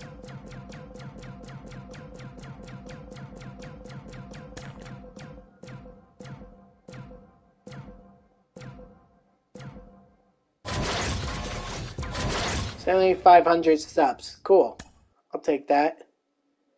Well, the most important thing is that we knew that Jacob deGrom got up to tier 5. Or tier 4, excuse me. Tier 4. So, another 600 will put him at 6,000. Nah. If anything, I might do... That's more for offline stuff that I do. That's more for offline stuff. Like if I need XP or... Just so I can get the... Whoops. I could get the XP in order to make progress. That's what I really want it for. Or even at 40 minutes would put me at 8:30.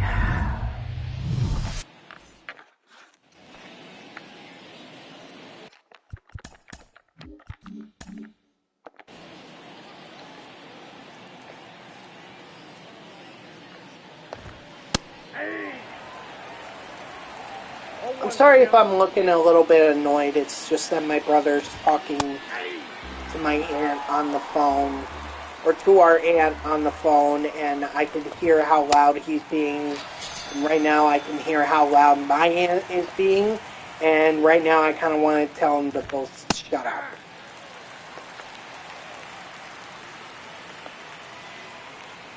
To inverted... What?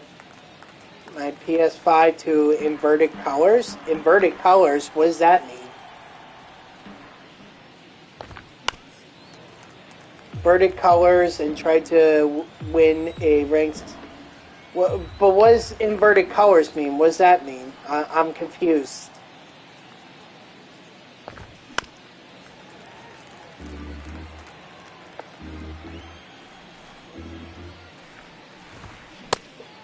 Strike 3, sit down.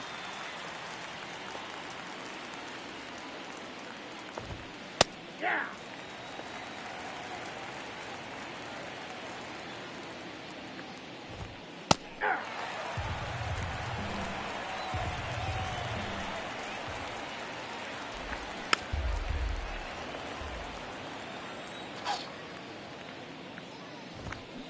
Ball 1.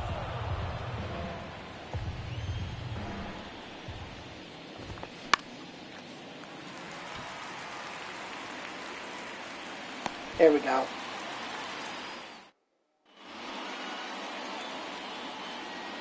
I want you to try... Alright, I'll try go to accessibility PS5 and turn in. The third baseman. You know what? I'm gonna do that. I'll try that. I'll try it when, after I'm done with the stream. And then we'll see how it goes. But if you say I should try it, then I'll try it. He's out. That is third. The second baseman.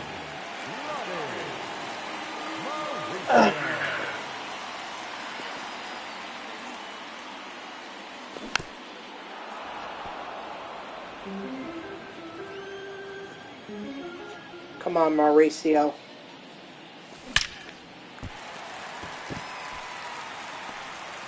Okay, alright. I'll take a look.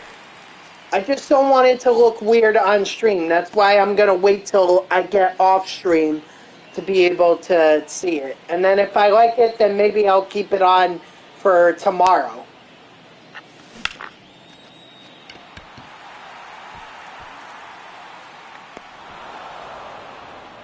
How's the stream? It's going good so far. We just got Noah Syndergaard we just got Syndergaard to tier 4. He's at 5,400 right now. So another game like this, and I'll get him up to 6,000. That is fifth. The first baseman. Seth. Yeah, Grayson, if I'm being honest, that doesn't... That's not exactly enticing to me.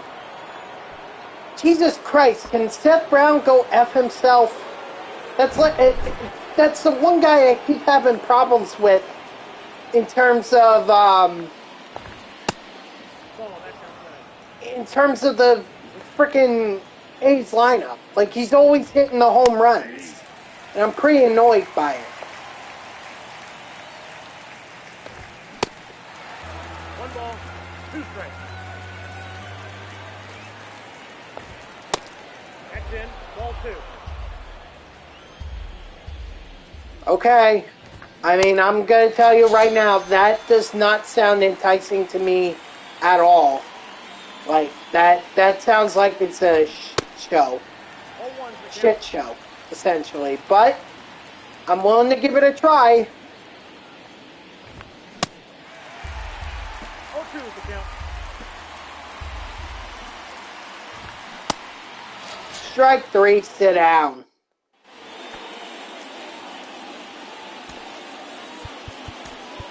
Your attention, please. Pinch hitter. A good time actually.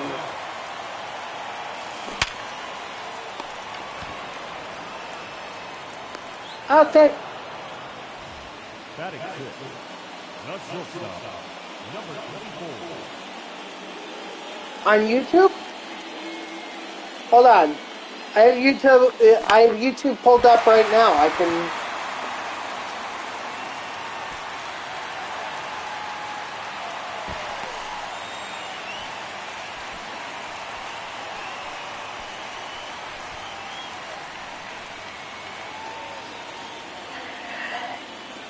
It may. I don't want to. I'm gonna look at it first. Okay, I don't want it to do anything that would. I don't want to do anything that would make the stream look weird. So I will look at it first off stream, and if it's worth keeping, then I'll keep it on for the next stream. But I don't want to set it on for this stream. I don't want to F up anything that I'm doing right now.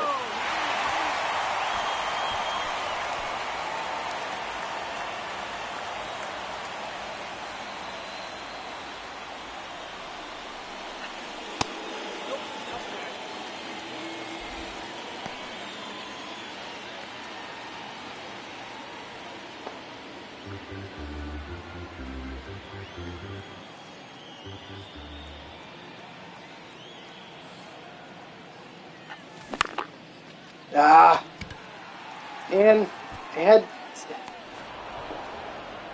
friggin' Seth Brown.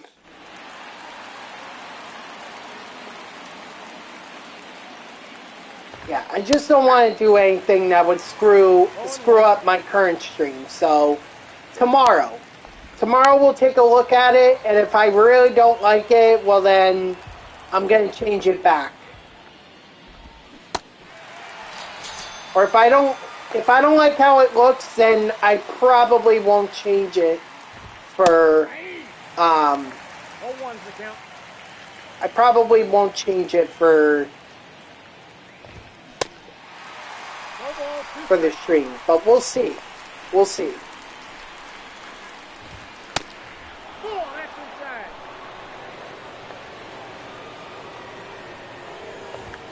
That's a ball.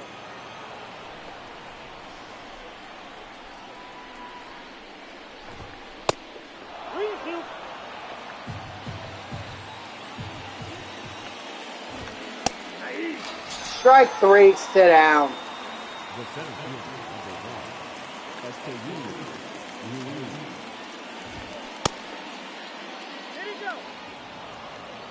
Come on.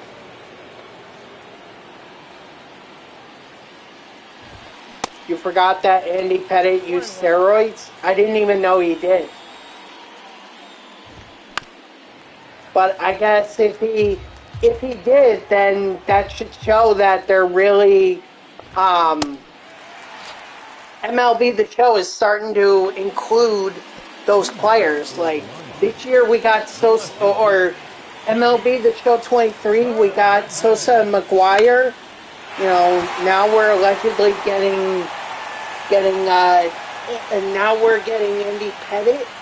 Like, it may not be long before Barry Bonds is back in the game. That would be unbelievable.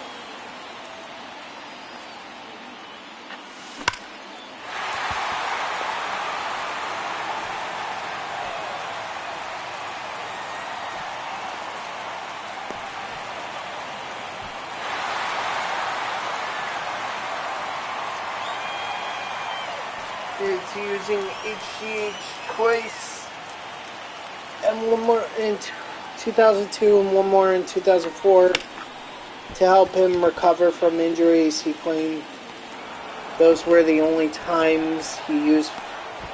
He later apologized. Still, Pettit doesn't believe he should be categorized with players who used it throughout their careers.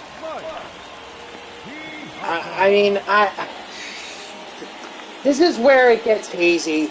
I mean, I don't believe there should be, you should be using anything to should be using anything to enhance your career or anything like that.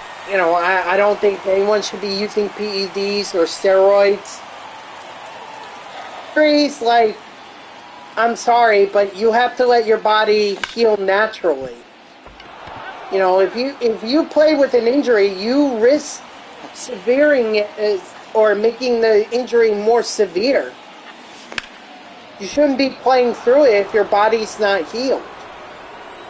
I get that the Yankees were, at that time, competing. They were still the evil empire, but that doesn't mean you should be rushing back to and putting your body at risk.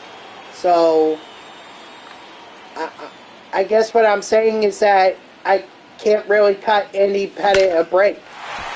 Not because he's a Yankees pitcher, but because he used steroids or HGH to be able to recover from injuries. And I'm sorry, unless you have a doctor who says you need that, you should let your body heal on its own.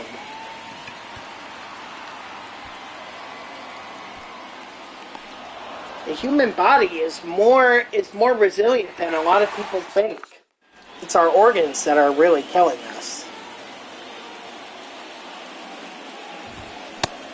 Oh, that pitch is out.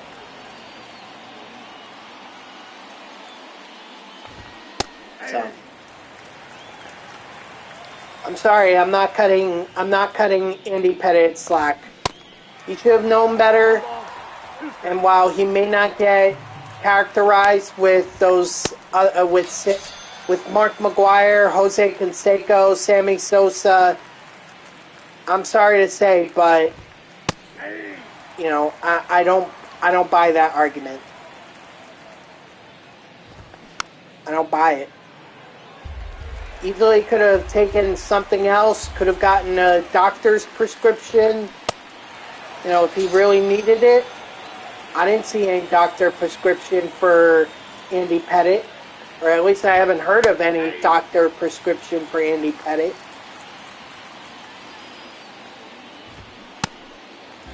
On to.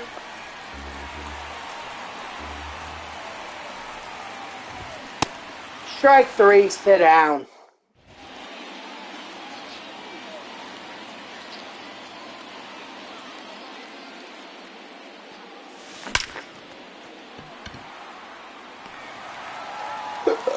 Excuse me.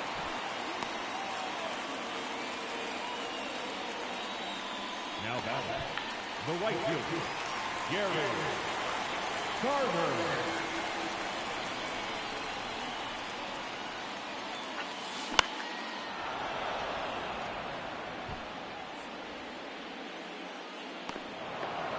Yeah, no, I'm not doing that. No.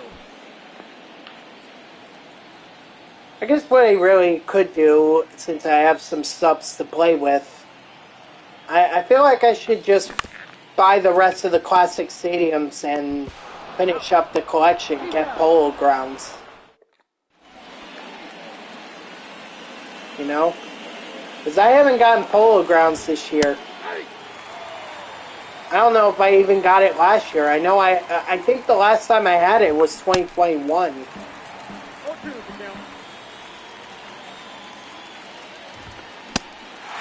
Strike 3, sit down. Right now, Syndergaard, the only thing that is saving you are these strikeouts. On one.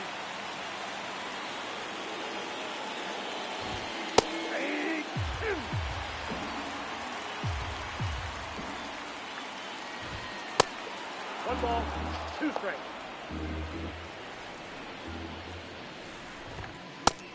That's out.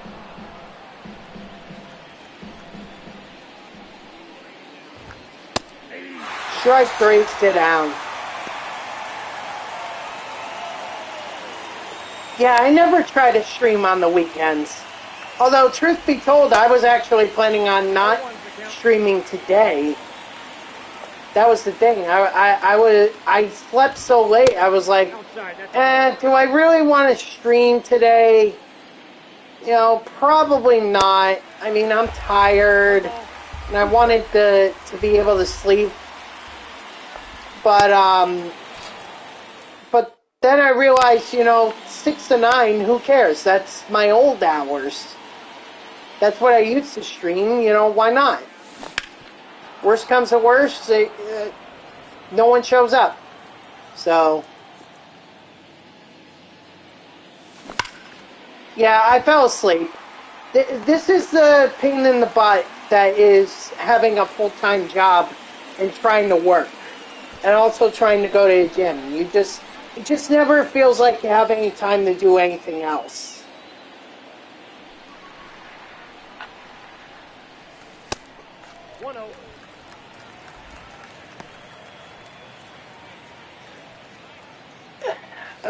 It's just tiring. It's very tiring. What can I say?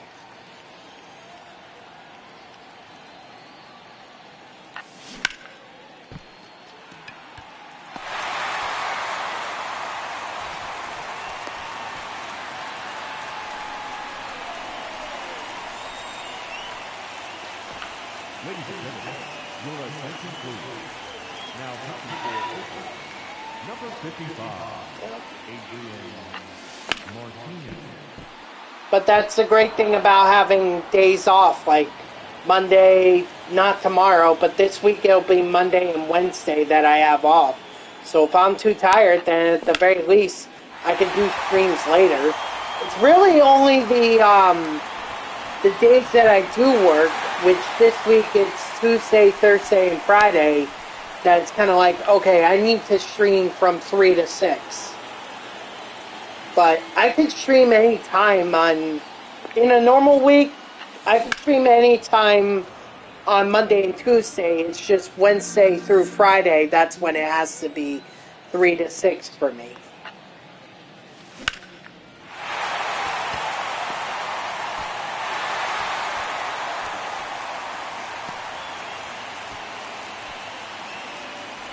Ugh.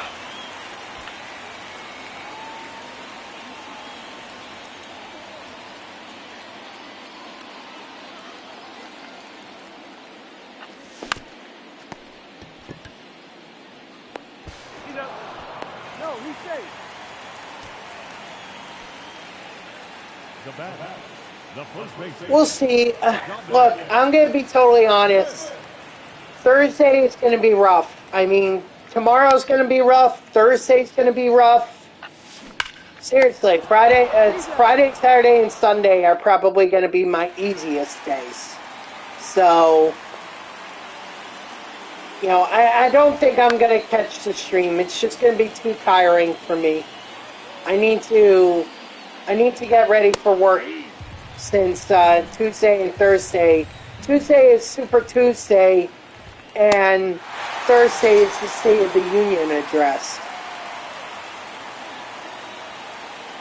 And these are pretty much going to be our biggest news stories until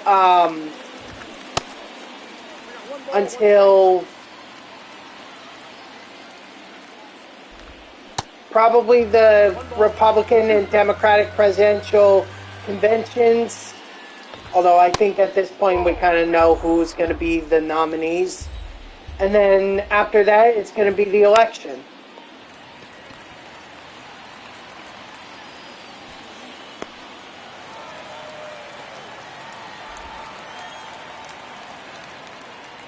The center fielder, number 1, Esteury Ruiz.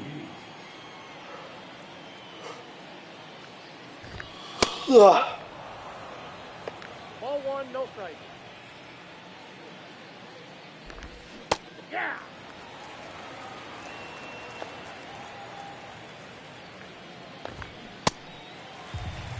One ball, 2 strikes. So, it's going to be busy for me. Too busy. But at least if I get through this week, then the rest of March is going to be coasting and 0-1.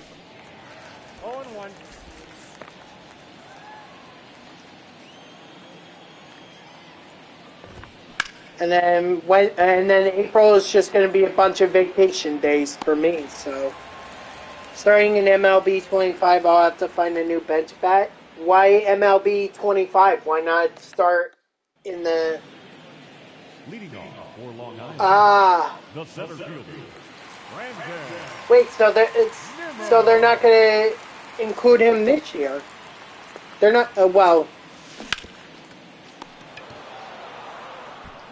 I don't know. I kind of thought San Diego Studios lost the right to a player once they retired, and they have to wait like 6 years before. Yeah, he may not. I'm kind of inclined to think he won't, because if he retired, like you're saying, then I thought they lose the rights to him. The left fielder, Keith Hernandez.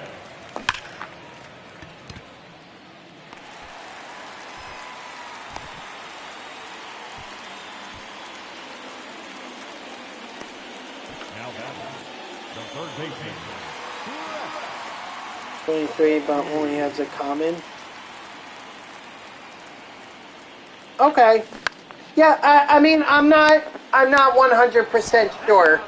I'm just kind of going off of what I've seen in the past.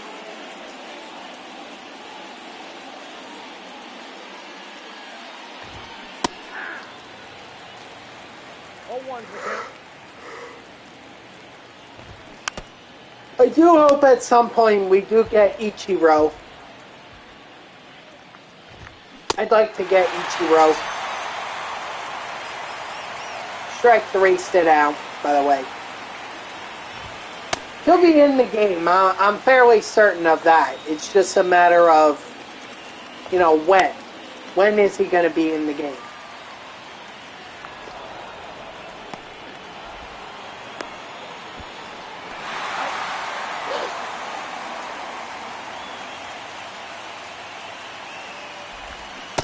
I think you lead off with him and you have Jeter drive him in. Jeter has more power to his bat than Ichiro does, so Ichiro is that guy that you lead off with. Get him on base, get him on the base paths, and then Jeter, have him drive him in. Strike 3, sit down. That's the way I would do it.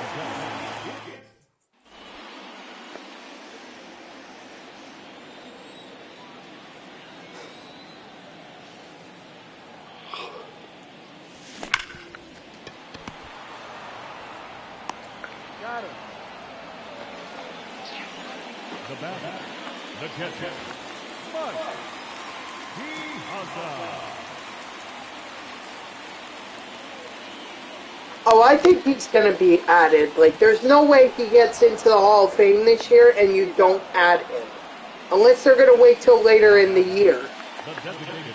After his whole Hall of Fame induction ceremony and everything.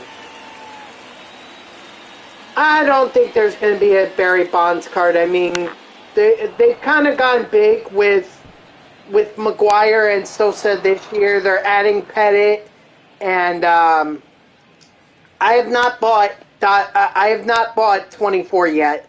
No, I'm just going to get the standard edition, and then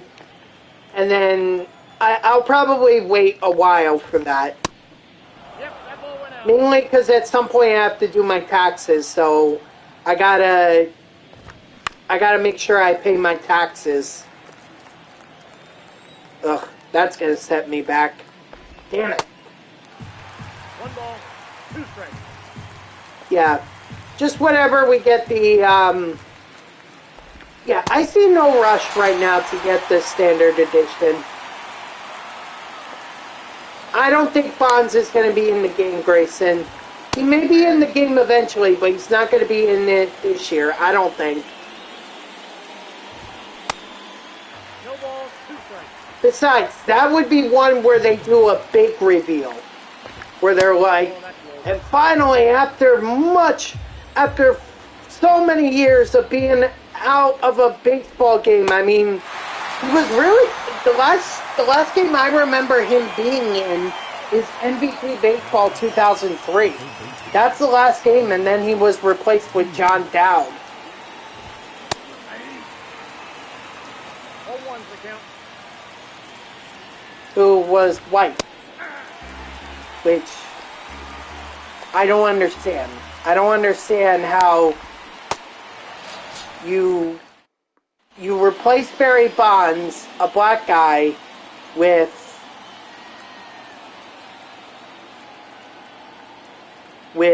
a white guy named John Dowd. I to this day, that still confuses me. Tatis? Oh, I'm sure. What, you mean like, what do you mean? 0-2. He's obviously going to be in the game, like he's live series. But what do you mean, like a special kind of flashback card for him? Oh, Tatis. Oh, I see. 0-1.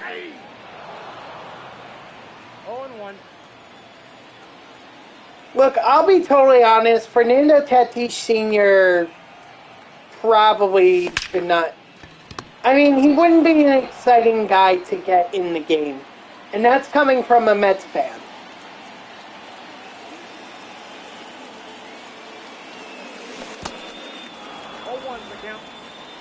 I don't see him as exciting enough to play in the game. So, 99 Tatis, I'm sure there'll be one. I mean, they had two, right? Two this year.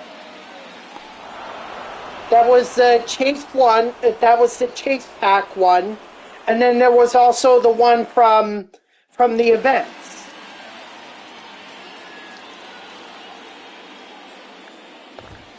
Well, I guess we'll find out, gamer. well, that's it.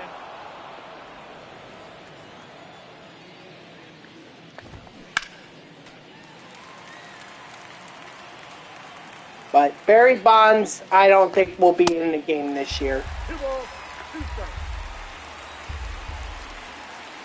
Nice, good for you. How is that card for you? Does it hit well online or what?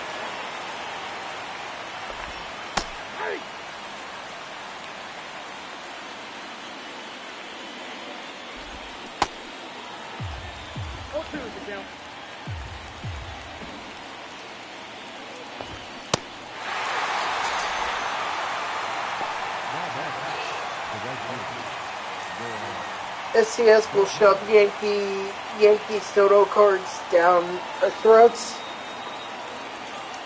Probably. Nice! Oh yeah, you're definitely good with that card. You're definitely good with it. He rakes for you.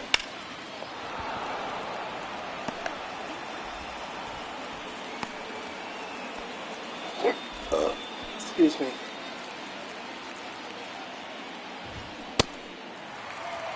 One's the count.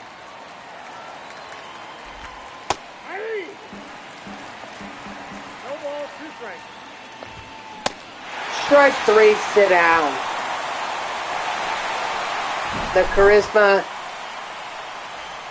It's good art. I'm partial to the monthly awards one. That's beautiful in my eyes. The charisma one was kind of eh. Who do I think had the best card art this season? Oh gosh, that's a good question. Finest.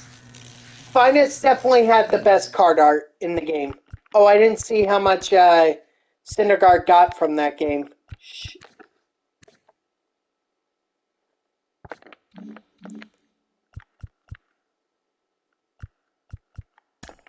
Oh well. Alright, well, I think I could get one more in here. And then that'll likely do it for me. So, one more game and then I'm done for the night.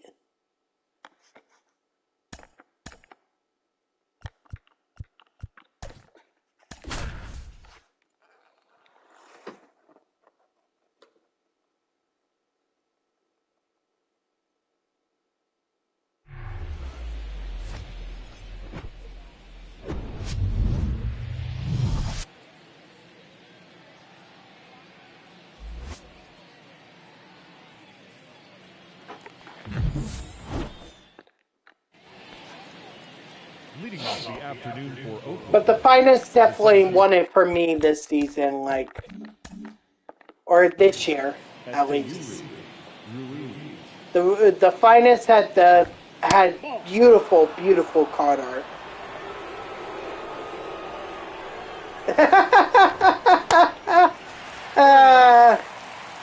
Can you blame people?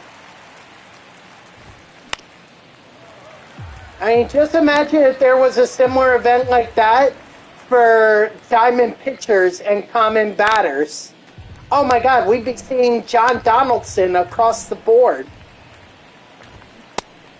Strike 3, sit down.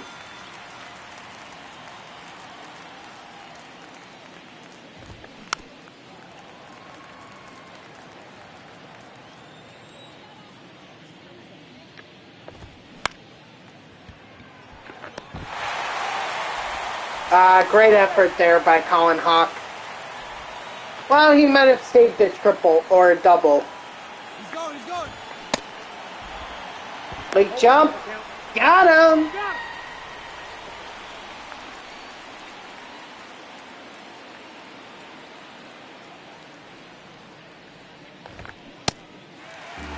No balls, 2 strikes.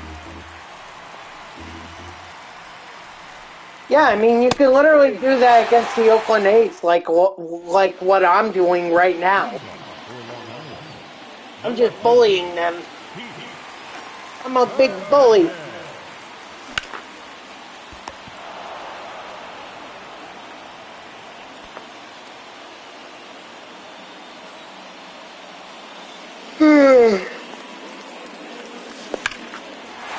See? Brett Beatty don't care. He's like, I'm going deep.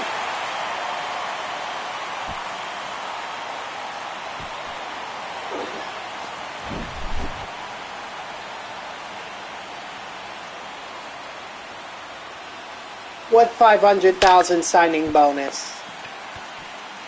What are you talking about?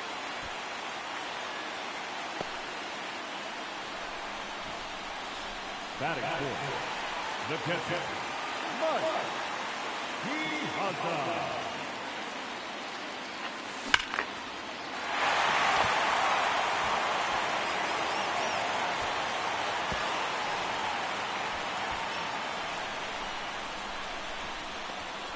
Batting fifth, the designated hitter. Oh.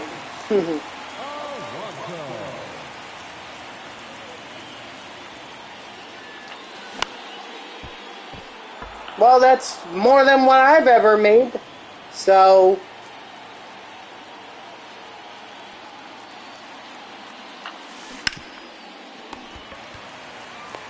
was that using the Costco Stadium? Oh, geez, I didn't realize that was Pete Alonso. You scored 120 against the Nationals? Yeah. Wait a minute, Gamer, you're talking to you're chastising us for bullying common pitchers, yet you scored 120 runs against the Nationals? What? 2 strikes. What kind of hypocrisy is that? Strike 3, sit down.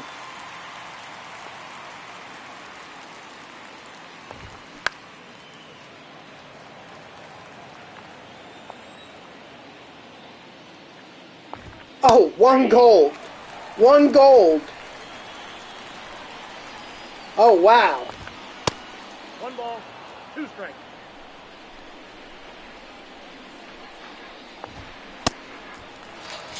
Strike 3, sit down. Is that like going up against the Pirates? Like if I were to go up against the Pirates because David Bednar is a gold? So does that mean I can bully the Pirates since they have a gold pitcher?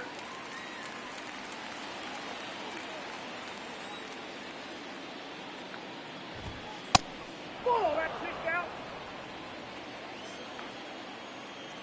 He was a gold at one point this year. I thought he stayed a gold, but maybe Pittsburgh's collapse ultimately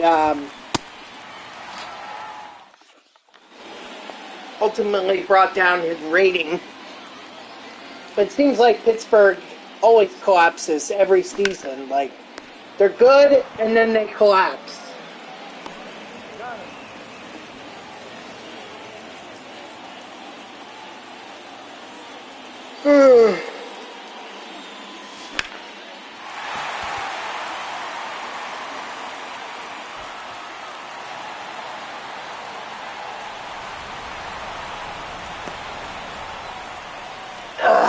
God, I'm sorry for stretching so much.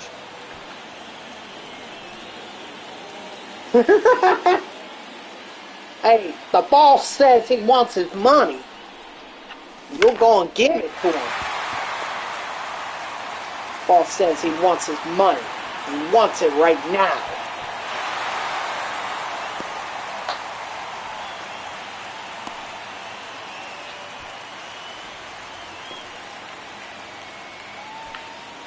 Sorry, I can't crack my knuckles right now. There we go.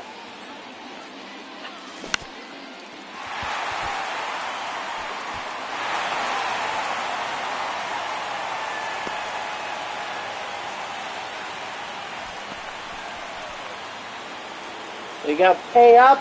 We're gonna have to beat it out of you.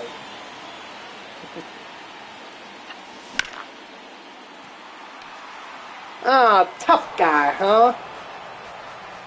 Tough guy. Let's see how tough you are against an AK-47. Okay, now now I'm completely off the rails. Ball, that's in.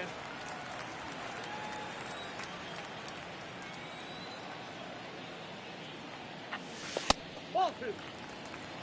2 balls, 2 strikes.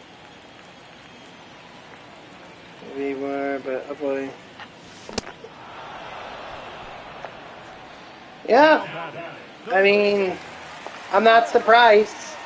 Even uploading my streams has gotten harder and harder for me to do. I'm so behind on them, too.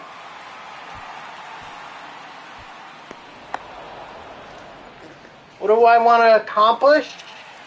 I mean, now that I could go 10-0 in BR, why not go 10-0? I'd like to go flawless in BR. I'd like to reach World Series in terms of rating, not just in the program itself, just in rating. And I'd also like to go 12-0 in the events, although I'm sure this year it's 10-0.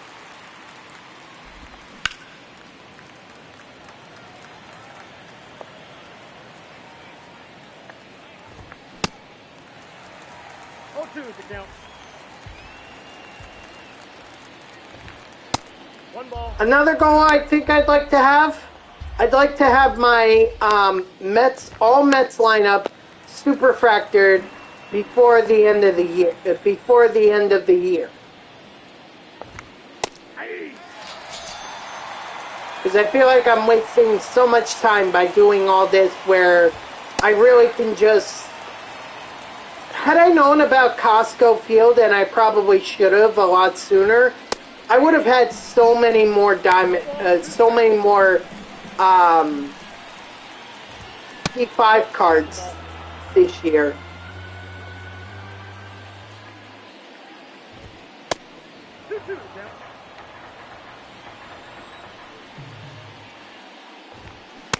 Strike 3, sit down. Leading off for the line, the second baseman,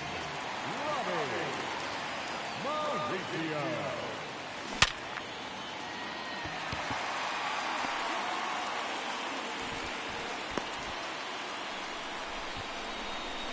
Now batting, the catcher, Mauricio.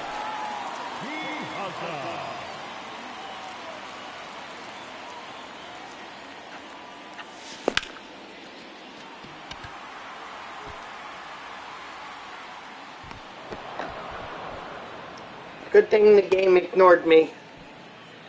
Good thing. Now batting, the designated hitter, Team Alonso.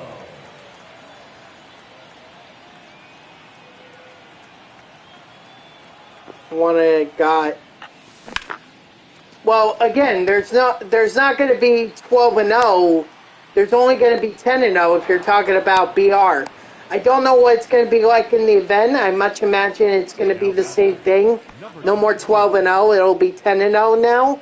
So I do hope by season 2 we only get 99s. I hope season 1, the only season, we get trash 91s. I guess we'll see.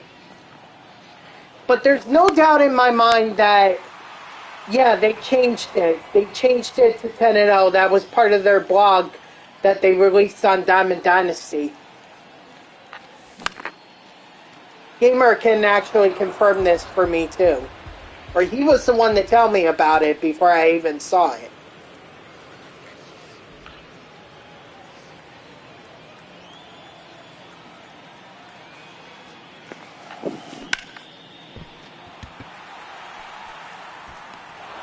Yeah. Or no. Because if it starts in March, then if we're getting 3 months, then it should end in May or no, June. So we're not at the All-Star break yet. At that point, it's still. We're going to still have another month. But I suspect that season 2 is going to have to be the season where they release the best content.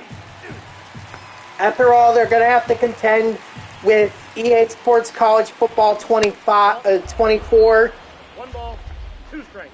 Or 25, I don't remember what it is that they called it. They're also going to have to contend with Madden, and they're going to have to contend with NBA 2K. So they're going to have to. Season 2 will probably be the season that we see a lot of content. Well, also don't forget. 1 ball, 2 strikes. Also, don't forget. Hold on. Don't forget, gamer, that we're going to have the monthly awards cards coming out in April and in May. We're going to have those cards coming out. So, are those not going to be 99s? 0-2 is the count.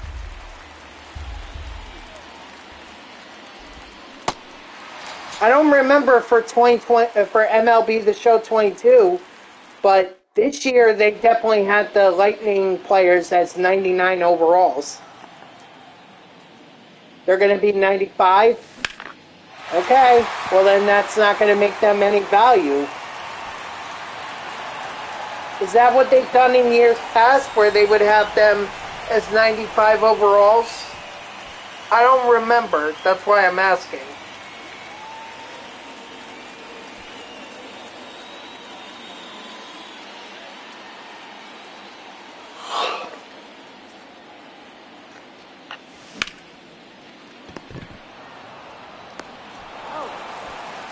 Rizzo in 22 was 92, Buxton in 21 was 95. I checked how long I watched streams, and it was 250 hours. Holy Grayson. Wow. I don't know how you could check that, but I mean, goddamn, dude. 350 hours? You keep in mind that I do 3-hour streams, or I try to anyway. That averages out to be, let's see, 83 streams. You've been in just over 83 of my streams.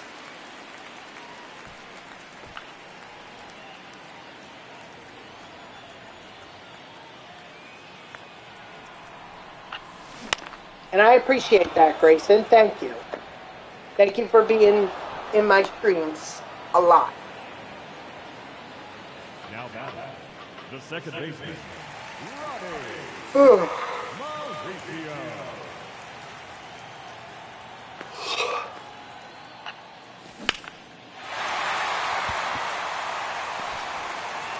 You know what? I'm gonna test it. Yes, sir. That is some loyalty. That is some loyalty. Ladies and gentlemen, your attention please. Now pitching for And I appreciate it. You know, like I've said this. I probably said this before, but you guys know that this is not my. This is not a full-time job to me. This is more of a hobby for me. I already have a full-time job, as I've stated, not only in this stream but in previous streams. You know, this is just a hobby. I don't do this for the money. I don't do this for the fame. I do this because I want to show you guys how awesome of a game this is. your attention please. Now coming in. And so you guys being here, I know I'm not doing any exciting content right now. I'm just trying to get my pictures for my Mets all superfractored and everything. But the fact that you guys are willing to be here and watch me stream for 3 hours, it's amazing to me. And I can't thank you guys enough, really. You know, I don't do this for the money, for the fame, or anything like that. I merely do this because this is an awesome video game, and I want to share it with you guys. And if I can give some pointers out to if I could get some pointers out there for anyone who, you know, is new to MLB The Show and just wants some advice, all the better. You know, that's what I love to do. Ah, well, good for you, gamer. Good for you. So, my hope is that everyone can, what I want people to take away from my streams is that this is an awesome video game, and people, if you know how to do it right, then this game could be a lot of fun. You know, it's easy to get overwhelmed with all the content and everything, but if you space it out, have a plan, and are willing to put in the time to be able to get all the cards and everything, this is one hell of a game mode. Thank you very much. I appreciate that, Grayson.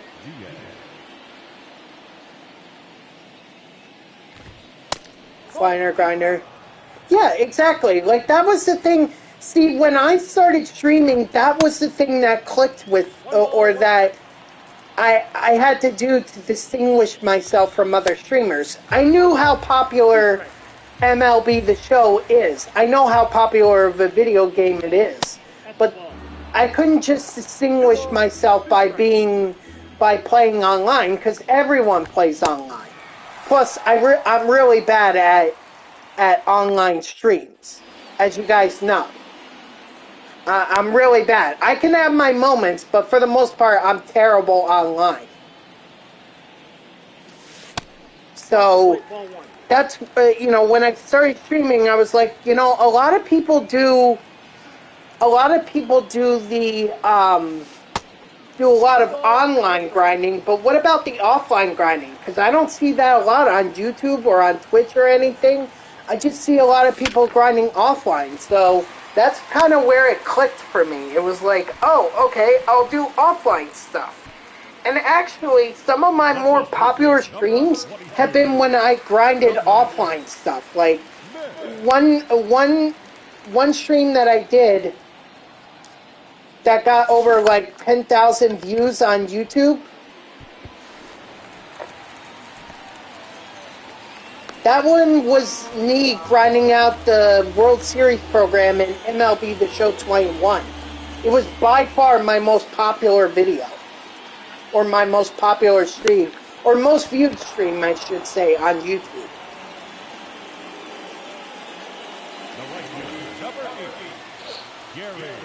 So I've realized that there is a hunger out there for people to do all these programs and everything, because I'm sure a lot of people have questions. You know, how do I get these cards?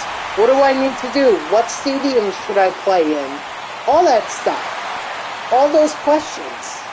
And people are not really focused on that because they believe that everyone just wants to see online content.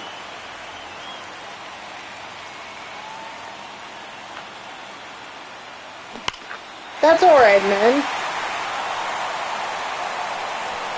I'm not worried about subscribers at this point. Like, honestly, I need to get back to posting these videos because it has been a long time since I posted a stream, and I need to get on it.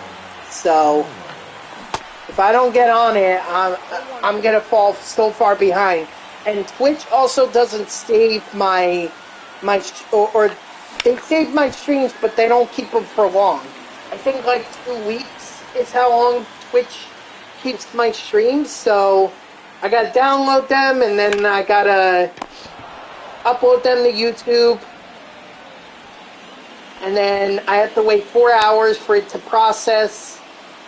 By the time it's done uploading, then 4 hours to process, and then all that. There you go. There you go.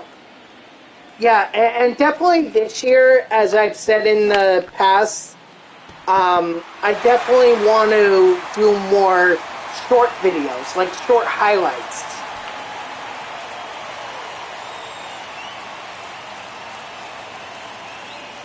So that's where I could really use your guys' help, because I don't remember everything that happens in a 3-hour stream, okay? Sometimes my mind gets lost. So sometimes I don't remember when I have exciting moments or anything. So having you guys in here to be able to cut some of these clips, like that 500-foot home run that I had at Costco, that's gold to me. It's like, that could be amazing, and it could be on YouTube. I didn't put it there, but it could have been. Yeah, YouTube Store will help you grow, but good luck. Short viewers don't normally watch long form, so just heads up. Well, I appreciate that, but I mean, I have to entice them somehow to be able to tune in. Like, oh, you think this highlight is great? Well, then check out the full stream here. 1-1. You know, that's the thing. Like, these streams, One ball, 2 strikes. I have definitely found that 3-hour streams are not what people want to see. What they want to see is, at best, maybe 20-minute videos. But I don't have the time to go through 20 minutes of editing, or I don't have time to go through to do 20 minutes of video editing, nor do I have the space on my computer to be able to do it. So I need a better computer, no doubt. One with a larger space.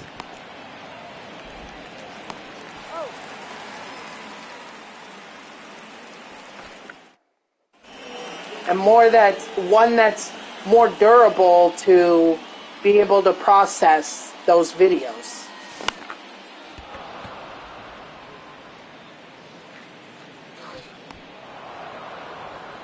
But right now I don't have that. Right now that's not there. Although I will say, one thing I have been thinking out, no, I do not, I play on a TV. One thing that I have been thinking about, because lately I've been getting into WWE 2K My GM, and one thing I've been thinking about is also doing like another series for the My GM series, for My GM. Like, I enjoy playing it, I enjoy making all the matchups and everything. I've had a blast the last 2 years that My GM has been in WWE. And I want to show you guys like how I do my matchmaking and how I would book fights and all that, or matches. Yeah, I think it would be cool. That would be more the content that maybe I wouldn't stream it, but I would definitely record it and then play it, you know, or record it and then post it on YouTube. The great thing too about my GM is that I don't determine the winner. I don't determine who the winner is. Like, GM can just randomize that for me, so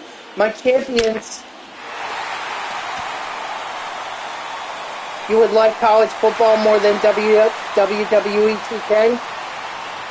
I thought about college football, but if I'm going to do it, I'm going to do it with a friend of mine. A friend of mine who I played Madden with in years past, and he and I have been talking about doing an online Dynasty when EA Sports College Football comes out.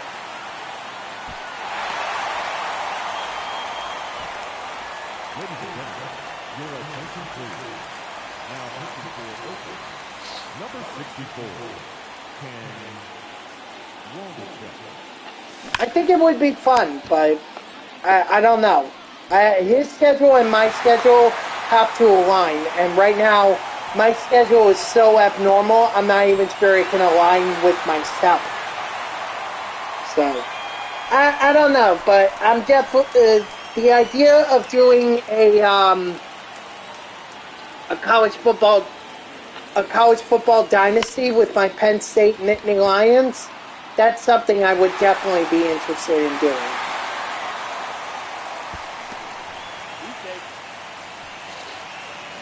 I also don't want people to get confused, you know?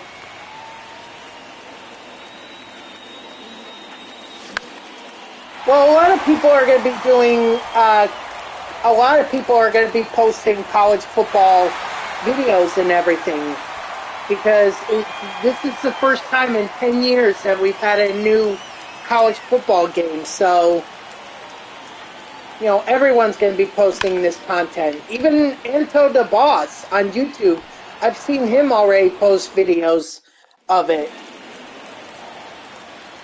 I don't know how he got the game so freaking early. I mean, we're talking about, like, what, 3 or 4 months early, but somehow he got it. I haven't watched the video, I just saw that he posted it to YouTube. Strike 3, sit down. But the other thing too is I don't want people to get confused and think, oh, well, is he a college football guy? Is he a WWE guy? Is he a MLB The Show guy? Hold on, I'll type in the link. Hold on.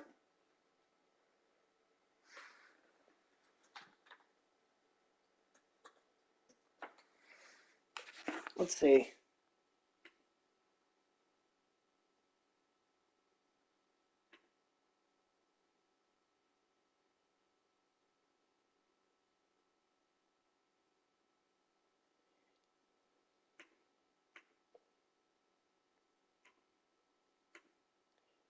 Whoops, that's not the right tab. That's the right tab.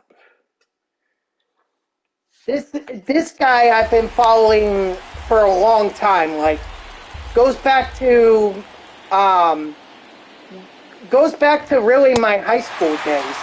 I've been following this guy since I was in high school. I mean, I don't really watch a whole lot of his videos these days, but he's definitely someone I keep tabs on.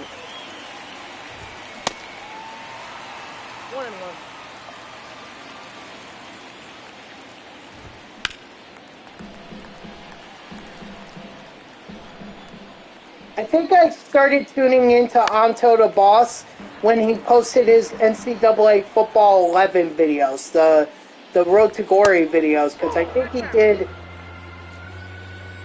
either did a halfback to, oh, what was it? Was it Miami? It was either Miami or North Carolina that he did. Excuse me.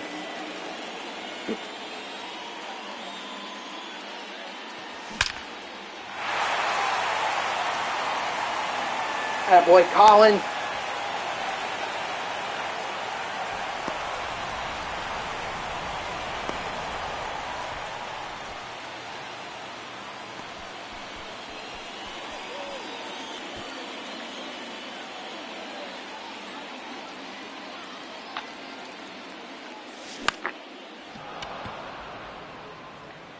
I think with WWE, I've just been really inspired by Diamond or what is it, Wrestling Lobby or Diamond Wrestling Lobby?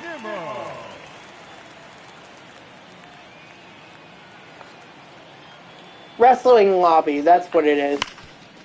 Because they do all the challenges for my GM, and I've just enjoyed them, how they've done it. It's really fascinating to watch them. Or watch how they produce these videos and everything.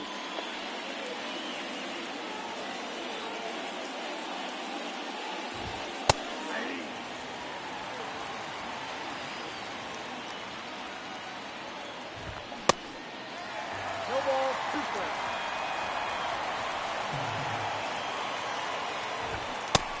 Strike strikes. 3, sit down. That boy Syndergaard. No! Seth freaking Brown! Oh, I hate you! I hate you, Seth Brown. I hate you. Oh my God, I want to... Seth Brown is the vein of my existence.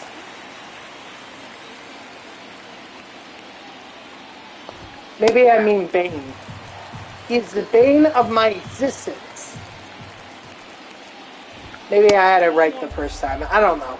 Either way, he has cost me so many complete game shutouts. Him and him alone. Not Ruiz, not Diaz, not Rooker. No, it's Seth freaking Brown. 0-1.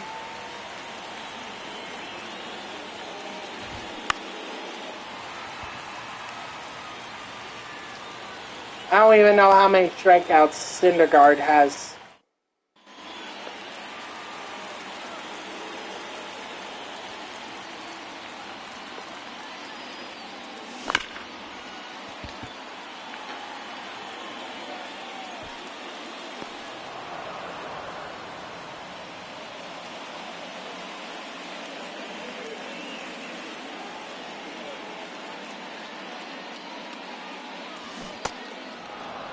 One's the count.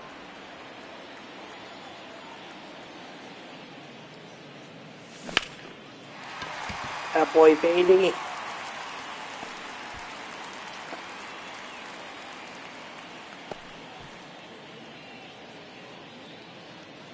Now that second baseman, Robbie Mauricio.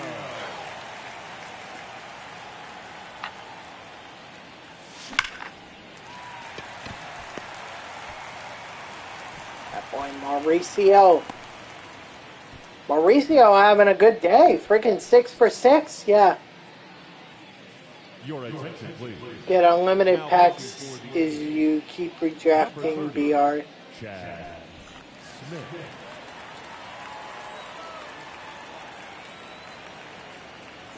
Well, I'm not interested in unlimited packs. Plus, at this point, I don't care about packs in MLB. In MLB The Show 23, I don't care. You know, I've got all the players that I wanted. I've got all the team collections done. So, unlimited packs for me do nothing.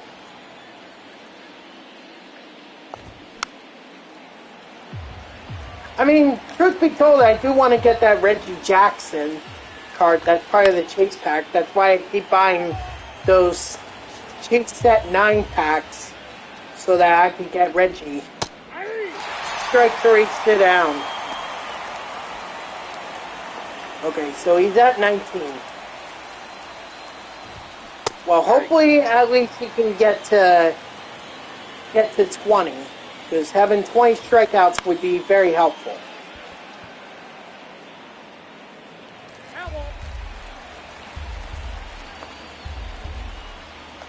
I know, but, like, then that defeats the whole purpose of opening packs for fun.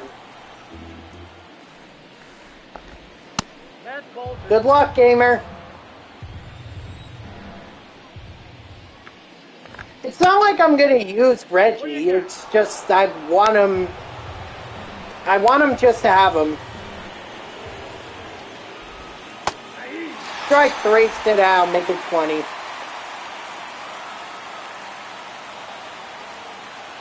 $270. Oh? What are you doing? You should be out there getting wins. Yeah, see, I haven't. I don't think I've gotten Tatis. Obviously, I have to Grom, De La Cruz. I have him. I have Mike Trout. I pulled him.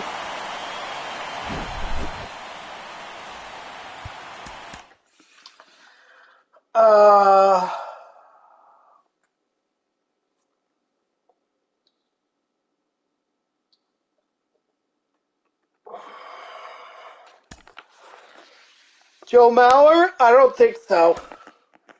Ooh, Gary Carter got up to tier 3. Good for him.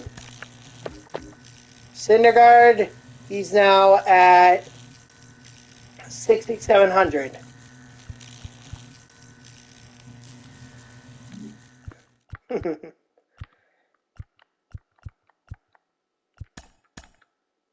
Actually, I have enough to be able to buy a chase pack.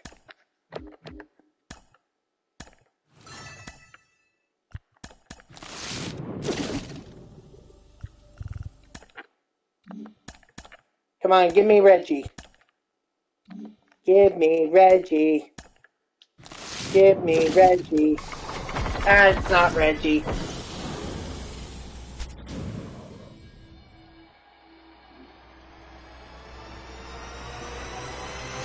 It's Trey Turner.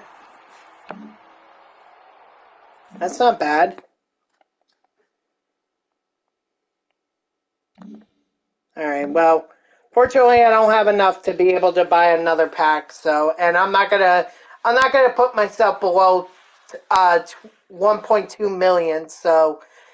Alright guys, that's going to do it for me, so thank you to everyone who tuned in, even if it was only for a moment. I greatly appreciate it. If you haven't done so already, please be sure to follow me here on Twitch and or subscribe. Either one would make me a happy person. If you're watching this on YouTube, I thank you so much for tuning in. I hope that you liked the video and subscribe to my channel. And if you want to know when I go live, you can follow me on X at TTBNextJGGen24. It's my gamer tag that's in the upper left there, so go give me a follow. I'll usually post whenever I go live. You can also turn on notifications here on Twitch. That way Twitch sends you an email every time I start up a stream. I mean, this is great. We got Noah Syndergaard up to